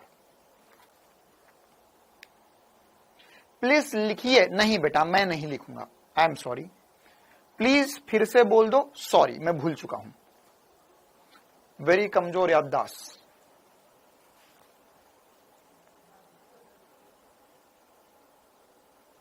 हाँ बिल्कुल, अब ये बल जो है, जैसे एग्जाम्पल में चाहो, आप एग्जाम्पल में चाहो तो ऐसा भी लिख लो कि जब सूर्य के चारों ओर पृथ्वी घूमती है, या अपने शब्दों में लिखना, मैं बोलूंगा नहीं, है ना। एग्जाम्पल में चाहो तो लिख लो, जब सूर्य के चारों ओर पृथ्वी गति करती है तो उस पर गुरुत्वीय बल लगता है जो वृत्तीय गति कराता है, गुरुत्वीय बल वृत्तीय गति कराता है, जिसका मान अभिकेंद्रीय बल के बराबर होगा। ठीक है, बिल्कुल। अगर मानकर चलो एक इलेक्ट्रॉन जो है वो प्रोटॉन या न्यूक्लियस के आसपास चारों ओर घूम रहा है, तो वहां पर भी वो जो बल होगा वो वृत्तीय गति के या वृत्तीय बल के बराबर या अभिकेंद्रीय बल के बराबर, उसमें जो बल लग रहा है कूलम के नियम के अनुसार K(Q1 Q2 बटा R², वह हम अभिकेंद्रीय बल के बराबर रखेंगे। बहुत सारे एग्जाम्पल, जैसे मान के चलो एक रस्सी में हमने एक पत्थर बांध लिया और उस रस्सी को ऐसे ऐसे हम घुमा रहे हैं, तो उस समय रस्सी का जो तनाव है वह अभिकेंद्रीय बल के बराबर है। क्या यह सबको फील आ पा रहा है? क्या सबको फील आ पा रहा है कि अगर हम एक रस्सी में, है ना, अगर मान के चल मैंने एक रस्सी में एक पत्थर को बांध लिया और उसे मैंने घुमाया, एक रस्सी में मैंने एक पत्थर को बांध लिया और उसे मैंने घुमाया, जैसे देखो एग्जाम्पल में बताता हूं आपको, लाइव एग्जाम्पल देखो भाई, लाइव एग्जाम्पल, मैंने यहां पर इसे ये ऐसा पकड़ा, ये लंच बॉक्स है, इसे मैंने घुमाया, तो जब मैं इसे घुमा रहा हूं, मान के चलो मैंने ऐसे ऐसे घुमाया, तो मैं इसे घुमा रहा हूं, तो क्या इस पर अभी यह घूम रहा है? हाँ सर, ये गोल गोल घूम रहा है। क्या ये घूम रहा है? बिल्कुल गोल घूम रहा है। तो इस पर अभी केंद्रीय बल लग रहा है? बिल्कुल लग रहा है। MV² बटा R लग रहा है। कौन दे रहा है ये अभी केंद्रीय बल? सर इसमें रस्सी है, ये जो द्रव्यमान लटक रहा है इसमें रस्सी है, ये रस्सी है। तो रस्सी में कौन सा बल होता है जो इसे अभी केंद्रीय बल दे रहा है? कौन सा बल होता है जो इसे अभी केंद्रीय बल दे रहा है? जल्दी बोल, जल्दी बोल, जल्दी बोल, जल्दी बोल। कौन सा बल होता है जो इसे अभिकेंद्रीय बल देता है? कौन सा बल होता है? रस्सी में तनाव बल होता है, बिल्कुल सही बात है ना। दाल नहीं बेटा, दाल नहीं गिरेगी है ना, खत्म हो चुकी है इसमें सब कुछ। तो ये कौन सा बल होता है इसमें जो इसे अभिकेंद्री बल दिखा? तो सर तनाव बल। जब मैं इसे घुमा रहा हूं तो कौन सा बल है? तनाव बल है। तो यही सर, अगर कोई भी वस्तु घूम रही है, कोई भी वस्तु घूम रही है तो उसे घुमाने के लिए कोई ना कोई देगा अभिकेंद्रीय बल। ठीक है, अगर मान के चलो इसमें अगर हम ऐसे बहुत सारे एग्जांपल अभी हम देखेंगे ना, जैसे मान के चलो अभी कि अगर हमने रस्सी ना लेते हुए है ना, मौत का कुआं वाला एग्जांपल भी हम डिस्कस करेंगे, तो उसमें अगर एक गाड़ी गोल गोल गोल गोल गोल गोल घूम रही है तो उसमें गाड़ी और सतह के बीच में अभिलंब प्रतिक्रिया बल है जो उसे गोल गोल घुमा रहे हैं। ठीक है, तो यह हमारे लिए अभिकेंद्रीय बल रहने वाला है। चलो, तो अब कुछ क्वेश्चन करेंगे तो उससे हमें और चीजें फील आएंगी और हमें बात समझ में आएगी। जैसे क्वेश्चन में बोला है हमें पहला सवाल, हाँ देखो, एक बिटिया रानी बड़ी सयानी है ना। अच्छा, दीपिका साहू निशा, बिल्कुल सही बात है ना यार। ये कितने, देखो यार, मेरे को कभी कभार कुछ बच्चों को देख के लगता है कि मतलब इन बच्चों ने कॉपी में भी लिख लिया, मैंने बोला कॉपी में लिख दिया और टाइप भी करके दूसरों को सेंड कर दिया, वेरी फास्ट। ये है असली चीते। देखो कमेंट में लिख दिया, भाई तेरा छूट गया, तू लिख ले। क्या हो गया, ये कौन आया मेरी क्लास में आज? ये तुमको आज तक दिखा नहीं। एडी अद्भुत, और ये बहुत बढ़िया। क्या कमेंट कर रहा है ये? बीएफ जीएफ क्या लिख रहा है ये लड़का? इनके बीच में नहीं बेटा, वो तो अब कौन किसको घुमा रहा है, कौन किसको चला रहा है, वो तो उन पे निर्भर करता है ना। तो उनके बीच में बल कैसे बता सकता हूं? मूर्ख आदमी, इस पे ध्यान दे ले, इधर उधर की फालतू की बातों पे ध्यान देता रहता है। तो क्या होगा इसमें बोला 0.5 किलो की गेंद 4 मीटर पर सेकंड की चाल से 0.4 मीटर की वृत्तीय पथ पर गतिशील है। गेंद पर अभिकेंद्रीय बल, तो ये अभिकेंद्रीय बल पूछा, कौन दे रहा कोई मतलब नहीं, बस कितना होगा ये पूछा हमसे। मतलब कुछ ऐसी बातें, त्वरण दे दिया, द्रव्यमान दे दिया और हमसे त्वरण बल पूछ लिया। तो यहां पर क्या होगा, द्रव्यमान कितना है सर? द्रव्यमान है हमारे पास 0.5 इंटू 4 का वर्ग बटे में r 0.4। कर लो इसको सॉल्व, तो पॉइंट से पॉइंट उड़ जाएगा, हो जाएगा 5 इंटू 4 बटे में 4। ये पॉइंट से पॉइंट उड़ गया, 4 से 4 कट गया, 20 न्यूटन आंसर हो गया। क्लियर है? ये एकदम आसान सवाल हमें अभिकेंद्रीय त्वरण पूछा है। ठीक है, जैसे अब देखो, ये अभी हम बेसिक सवाल जो करेंगे उनमें सब में यही है। आपको अभिकेंद्रीय त्वरण, जैसे अगर आपको याद हो तो मैंने जब आपको गति के नियम पढ़ाया था, गति, ध्यान समझो यार। देखो ये जो मैं बातें बोल रहा हूं उसका फील लेते जाओगे ना, तुम्हें दिमाग में कंसेप्ट क्लियर रहेंगे, ना। आप ऐसा समझो कि अभी आप क्या कर रहे हो, अभी आपके पास एक कमरा है, एक बढ़िया एग्जाम्पल है, एक कमरा है। ठीक है, अब इस कमरे में आपको हर रोज कुछ ना कुछ सामान रखना, कुछ मैं दूंगा, कुछ पार्थ सर देंगे, कुछ कामेश सर देंगे। ठीक है, अब हम लोग आपको सामान दे जा रहे। अब 2 प्रकार के लोग होंगे। एक जो कमरे के अंदर बढ़िया तरीके से जो भी आपको फाइल दी गई है, जो भी सामान दिया गया है ना, या रैक बनवाएंगे, उसके अंदर रखेंगे अच्छा कि ये वाला सामान यहां है, ये वाला सामान यहां है, और बढ़िया तरीके से मैनेज करके रखा जाएगा। दूसरे प्रकार के लोग होंगे जो ले जाके फेंक देंगे। फिर अब आज से जब 7-8 महीने बाद, मतलब आप 7-8 महीने तो 2-3 महीने पहले होते थे, अब तो 6 महीने बाद जब कोर्स खत्म हो जाएगा, सिलेबस खत्म हो जाएगा, तब वो बच्चों से अगर कोई भी चीज पूछी जाएगी या कोई फॉर्मूला पूछा जाएगा या अगर आपसे कोई भी क्वेश्चन पूछा जाएगा, तो क्या होगा, जो सामान फेंक रहा है, मतलब उसको पढ़ाया, उसने सोचा अच्छा ये फॉर्मूला रट लो, ये ऐसा होता है, वैसा होता है, ले जाकर फेंक दिया, वो कुछ भी रिवाइज नहीं कर पाएगा, और रिवाइज करने जाएगा तो सब कुछ भूला सा लगेगा। लेकिन जो एकदम सिस्टमेटिक तरीके से अरेंज कर रहा है कि अच्छा ये वाली बात जो मेरे को सर ने पढ़ाई वो कहां पर लिंक थी, तो वो उसके लिंकेज वाली बात साथ साथ में पकड़ के रखेंगे, तो हाँ फिर हमें बाद में रिवीजन करने में भी दिक्कत नहीं जाएगी, क्योंकि एक तरीके से रिवीजन ही होगा, गति के नियम का रिवीजन हो जाएगा। तो गति के नियम में मैंने तुम्हें कैसा पढ़ा था, पहले मैंने तुम्हें क्या अभिकेंद्रीय बल, अभिलंब प्रतिक्रिया बल ये सब पढ़ाए थे? नहीं नहीं नहीं, पहले मैंने तुम्हें बताया था कि F बराबर ma क्या होता है, delta P by delta T क्या, तो उस पर बहुत सारे क्वेश्चन करते हैं गति के द्वितीय नियम पर, याद है? फिर हमने अभिलंब प्रतिक्रिया बल और इन सब पे हमने मामला सेट किया था। तो वैसी ही चीज है कि अभी मैं पहले तुम्हें F बराबर ma पर सवाल करवाऊंगा, है ना, फिर इसके बाद में हम वास्तविक बल कौन कौन से है ना, या उनमें हम FBD वाली बातें ये सब करेंगे। क्या सभी को फील आ पा रहा है जो मैं बोल रहा हूं? तो दूसरा सवाल जो है वो भी ऐसा ही है, देखो उसमें बोला है कि 0.1 मीटर लंबाई की रस्सी 100 न्यूटन से ज्यादा तनाव सहन नहीं कर सकती। फिर बोला है 100 ग्राम द्रव्यमान की वस्तु को इससे बांधा जाता है तथा क्षैतिज व्रत में घुमाया जाता है, तो इसका अधिकतम कोणीय वेग क्या होगा। इस सवाल में आपको कहीं भी नहीं बोला कि भैया गुरुत्वीय बल लग रहा, अभिलंब प्रतिक्रिया बल लग रहा, तनाव, उससे कोई मतलब नहीं है। F बराबर ma पर आसान सा सवाल है, ठीक है। तो अगर आपको सवाल पूछा जाएगा तो आप अपने दिमाग में से समझ पाओगे, अच्छा ये वाला सवाल यहां का है, तो मैं 100% से सॉल्व कर सकता हूं। तो जैसे अब हमें क्वेश्चन में क्या बोला गया, क्वेश्चन में क्या दिया गया, क्वेश्चन में जो हमें दिया गया कि एक वृत्त में घूम रहा है, जैसे अभी मैं आपको घुमा रहा था, है ना, मैं आपको नहीं घुमा रहा था, मैं इस डब्बे को घुमा रहा था, तो ये डब्बे को अगर हम ऐसा घुमा रहे तो ये एग्जैक्ट जो मैं घुमा रहा हूं वही सवाल है। क्या सवाल है कि यहां पर जब हम इसे घुमा रहे तो हमें बोला गया है कि यहां पर इसकी जो लंबाई है यह 0.1 मीटर है, ऑलमोस्ट 100 सेंटीमीटर, बिल्कुल सही बात, ये भी ऑलमोस्ट 100 सेंटीमीटर है। रस्सी का तनाव 100 न्यूटन हो सकता है ना, कितना होगा 100 न्यूटन, कि ये वाली जो रस्सी 100 न्यूटन से ज्यादा पकड़ा तो टूट जाएगी, और द्रव्यमान जो है वो 100 ग्राम या 0.1 केजी में बोल सकता हूं। अब हमें बताना है कि कितना अधिकतम तेज घुमा सकते हैं, कितना अधिकतम तेज घुमा सकते हैं, कितना तेज घुमा सकते हैं।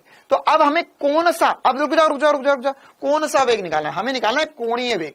तो हमारे पास F के दो फॉर्मूले, F बराबर mv² बटा r और F बराबर ω² r। तो मैं कौन सा फॉर्मूला लगाऊं गुरुजी, क्या मैं mv² बटा r कर दूं? नहीं, ये करेगा तो वेग आ जाएगा, लेकिन हमें तो कोणीय वेग निकालना, तो सीधे ये वाला फॉर्मूला लगा लो, F बराबर m ω² r कर लो। तो यहां पे F की वैल्यू कितनी है, या बल कितना है, बल लग रहा है सर 100 न्यूटन का, द्रव्यमान कितना है 0.1 इंटू ओमेगा निकालना है, त्रिज्या कितनी है 0.1। बहुत ही बढ़िया सर, ये पॉइंट उड़ेंगे, 10 और 10 नीचे आ जाएंगे, मतलब ये 100 और आ गया, तो ये क्या 100 इंटू 100 ओमेगा स्क्वायर हो गया।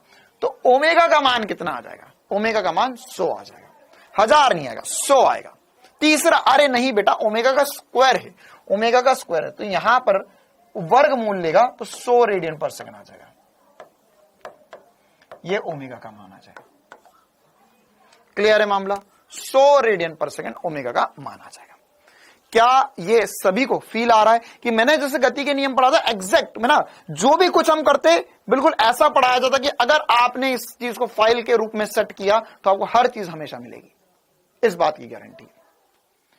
अच्छा, इसी प्रकार से और सवाल करते। क्वेश्चन में क्या बोला, क्वेश्चन में बोला है कि 1 किलो द्रव्यमान की एक वस्तु को धागे के एक सिरे से बांधकर 0.1 मीटर त्रिज्या के क्षैतिज वृत्त में 3 चक्कर प्रति सेकंड की चाल से घुमाया जाता है। यदि गुरुत्वीय प्रभाव को नगण्य माने तो रेखीय वेग, त्वरण और धागे का तनाव का मान ज्ञात कीजिए। इस सब में भी कभी हमको नहीं बोला कि तनाव आगे लग रहा है, पीछे लग रहा है, विलंब प्रतिक्रिया बल निकाल, ये कर, वो कर, FBD बना, कोई चक्कर नहीं, किसी का कोई चक्कर नहीं, आसान सा सवाल है। क्या क्या दिया है एक बार फिर से पढ़ते और लिखते हैं। सबसे पहले द्रव्यमान दिया हुआ है कि धागे को एक सिरे से बांधकर 0.1 मीटर की त्रिज्या दी गई है, बहुत ही बढ़िया सर जी। 3 चक्कर प्रति सेकंड, हो आवृत्ति दी गई है, ये 3 चक्कर प्रति सेकंड, 3 RPS दिया गया है। ओके, फिर हमें क्या क्या निकालना है, हमें रेखीय वेग, त्वरण और तनाव निकालना है।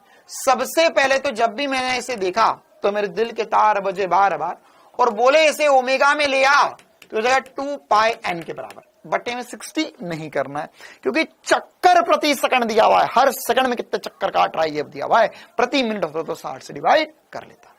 तो यहां पर कितना हो जाएगा, ये हो जाएगा सर 2 पाई इंटू 3 या हो जाएगा 6 पाई रेडियन पर सेकंड।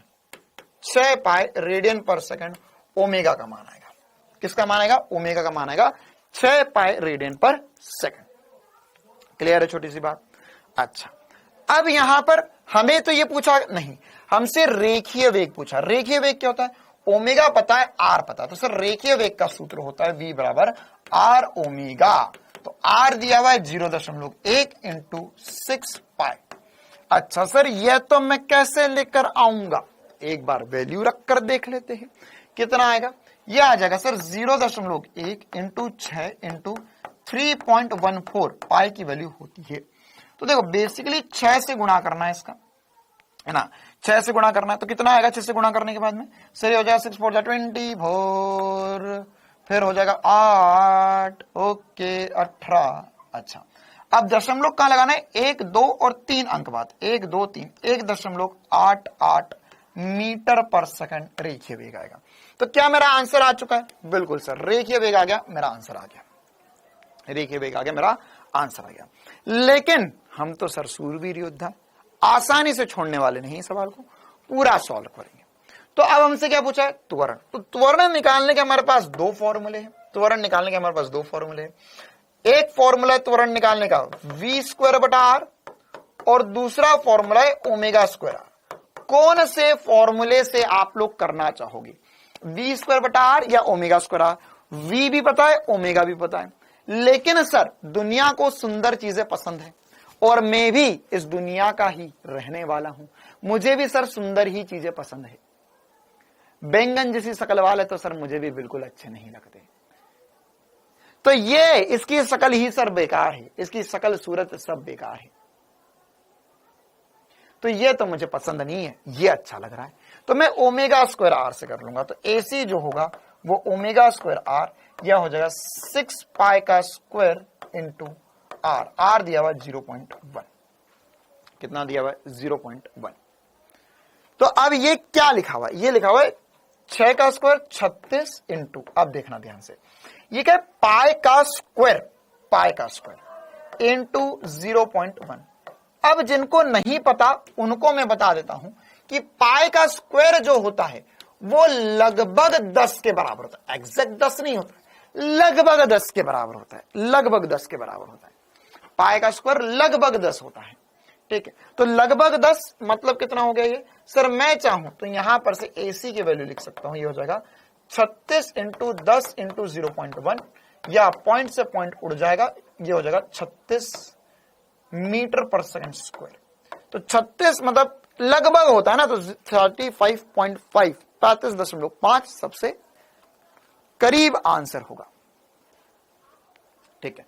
अच्छा, अब इसमें हमें एक और क्या बात पूछी, अरे सर ये तो बहुत ही अच्छी बात, हमें एक बल पूछ लिया m, हम m ω²r फिर से क्यों करेंगे, आप f बराबर ma कर लेंगे, क्योंकि मैंने a की वैल्यू ऑलरेडी निकाल ली। तो ये 1 इंटू 36 हो जाएगा, या मैं इसे 36 न्यूटन लिख सकता हूं। क्या ये महासवाल सभी को चमक गया, ये पापा सवाल नहीं है, महासवाल है, चाचा सवाल बोल सकते हो आप, कि हमें द्रव्यमान दिया गया था, हमें त्रिज्या दी गई थी, हमें f दिया गया था, f दिया है RPS में, रिवॉल्यूशन पर सेकंड में दिया गया था। फिर हमने निकाला ओमेगा, और ओमेगा से हमने v निकाला, v बराबर r ओमेगा होता है। तो पहला वाला आंसर आ गया। त्वरण हमारे पास दो ऑप्शन थे, v की मुझे शक्ल अच्छी नहीं दिखी, तो मैंने देखा भैया ओमेगा सुंदर दिख रहा है, तो ओमेगा स्क्वायर इंटू r, तो ओमेगा स्क्वायर इंटू r से सॉल्व किया, तो ये AC आ गया, फिर m से मल्टीप्लाई कर लिया तो बल आ गया। क्लियर है मामला सभी को, चमकता है जोरों से। चलिए आगे बढ़ते हैं, इसी प्रकार के और भी सवाल है आपके पास। क्या ये सवाल कर पाओगे, किसी रस्सी का भंजन तनाव मतलब कि 100 न्यूटन है, इससे ज्यादा नहीं होना चाहिए, 100 न्यूटन है, 0.1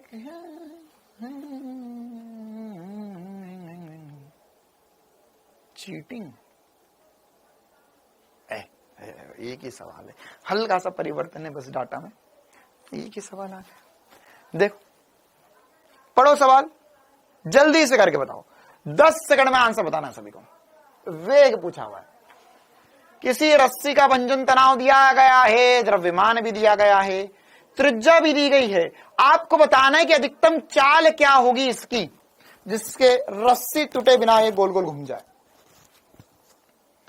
रस्सी टूटे बिना गोल गोल घूम जाए।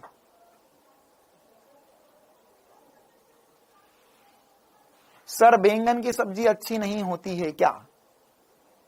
मुझे तो भरता पसंद है बैंगन का, भरता या भड़ित आपके उधर बोलते होंगे, बैंगन का भड़ित।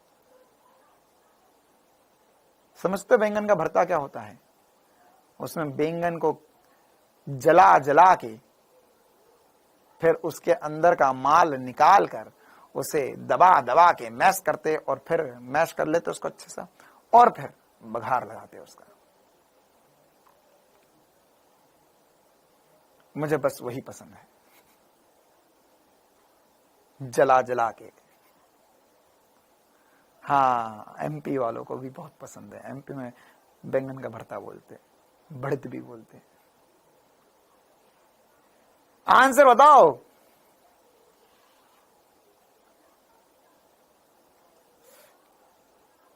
मेरा भी फेवरेट है, ये कैसी स्पेलिंग लिखी रहा है फेवरेट की तूने? एक तो फेवरेट शब्द इतना अच्छा लेकिन उसकी स्पेलिंग बहुत खतरनाक है। मैंने आज तक किसी बच्चे को कमेंट में फेवरेट की स्पेलिंग सही लिखते नहीं देखा है।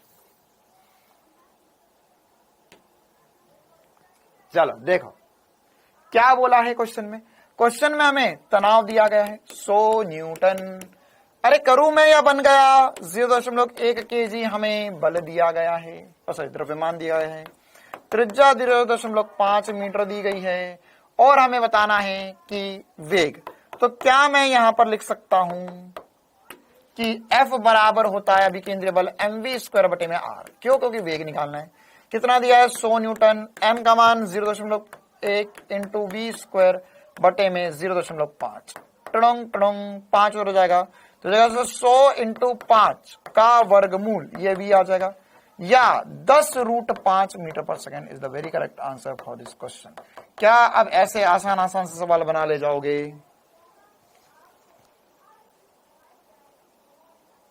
अरे भाई साहब ये क्या बन रहा है इस दुनिया में? बैंगन का कलुंजी। कलुंजी कलुंजी तो बैंगन की कलुंजी तो शायद एक अलग से सब्जी होती है।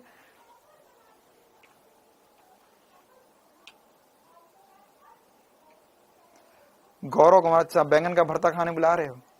फेवरेट, अच्छा देखो यहाँ सिद्धार्थ ने सही स्पेलिंग लिख दी फेवरेट की।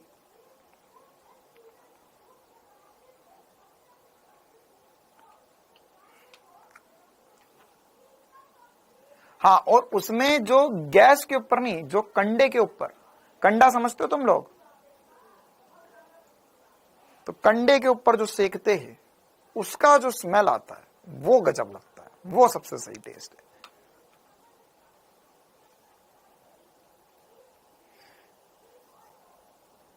गोबर के ऊपर नहीं सेकना है भाई। ये कौन गोबर के ऊपर सेक रहा है? गोबर जल नहीं पाएगा। वरना तुम खतरनाक आदमी हो, तुम भैंस के नीचे जाके खड़े हो गए। भले तू गोबर कर, मैं यहीं पर ही बैंगन को सेकूंगा। सर ने सिखाया हमें, उसका टेस्ट अच्छा आता है। बहुत खतरनाक टेस्ट आएगा, फिर ऐसा टेस्ट आएगा तुम्हारा बैंगन पे से भरोसा उड़ जाएगा, दुनिया से भरोसा उड़ जाएगा तुम्हारा। चलो देखो भाई, एक और सवाल है। क्वेश्चन में बोला है कि दो पत्थर, ये 2015 का सवाल है AIPMT। देखो 2015-16 के जब सवाल दिखते हैं ना, 18 के तो थोड़ा सा सतर्क हो जाया करो, थोड़ा खतरनाक सवाल होते हैं। हाँ, लिट्टी चोखे के साथ भी बहुत अच्छा लगता है। दो पत्थरों के द्रव्यमान m तथा 2m है, ठीक है। अच्छा चलो ठीक है, ये वाला सवाल अभी नहीं करेंगे, ये वाला सवाल अभी नहीं करेंगे हम, ठीक है। अब ये वाले सवाल हम नहीं कर रहे क्योंकि ये वाले सवाल में अब हमें टाइम लग जाएगा। चलिए कल की क्लास में आते ही हम ये वाला सवाल करेंगे, कल की क्लास में आते ही हम ये वाला सवाल करेंगे। और ये मौत के कुएं वाला सवाल भी करेंगे कल हम। कल यह रामलाल साइकिल भी चलाएगा और यहां पर हमारे पास रेस भी होगी कल, बाइक की रेस।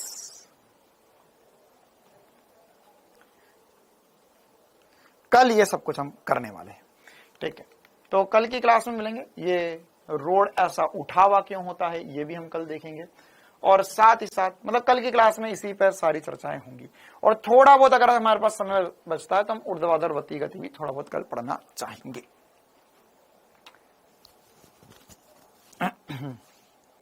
आपको बाटी पसंद है? हाँ बाटी तो भाई, बाटी तो फेवरेट डिश है हमारी।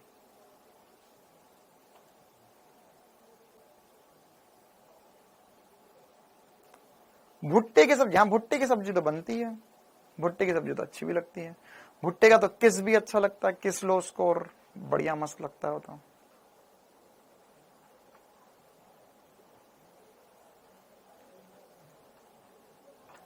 आप बहुत चटोरे हो। नहीं मैं इतना चटोरा नहीं हूं भाई, हमारे घर में मेरा छोटा भाई सबसे ज्यादा चटोरा है ना। मतलब मैं ऐसा आदमी हूं, मेरे को जो मिल जाता मैं खा लेता हूं, है ना। मतलब अगर ये चीज मिल जाए तो बहुत अच्छी बात है, नहीं मिला तो कोई बात नहीं, पेट तो भर ही लेंगे। बाकी चटोरे ऐसे नहीं होते, चटोरों की डिमांड होती है उनकी, है ना। जैसे मेरा छोटा भाई जब घर जाता है उसको पहले दिमाग में होता है कि अब घर में मेरे को मम्मी को ये बोलना है बनाने का ना। या जैसे अभी मेरी सिस्टर आई थी, वो पहले डिसाइड करके आई थी कि मैं वहां पर जाऊंगी तो उनको ये खाना, आते ही बोल दिया था कि हम एक दिन सैंडविच बनाएंगे, एक दिन मुझे वहां खिलाने ले जाना, एक दिन यहां ले जाना। वो कहलाते हैं चटोरे। चलिए तो आज की क्लास हम इतनी रखते हैं। और कुछ डाउट? हाँ कल के लिए happy teachers day. Thank you बेटा।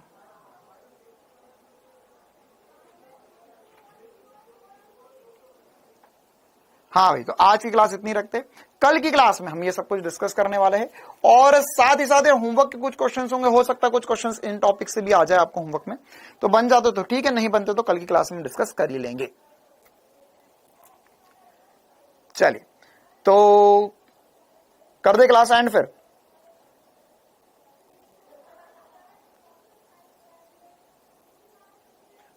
आपके पास ऐसी बाइक नहीं भैया, ऐसी बाइक चलाने के लिए सड़कें भी तो होनी चाहिए। ये बाइक कहां चलाएंगे? ऐसी बाइक चलाने के लिए ट्रक भी खरीदना पड़ेगा, ट्रक के ऊपर रख के चलानी पड़ेगी बाइक। चलो thank you, tata bye bye, कल मिलेंगे हम।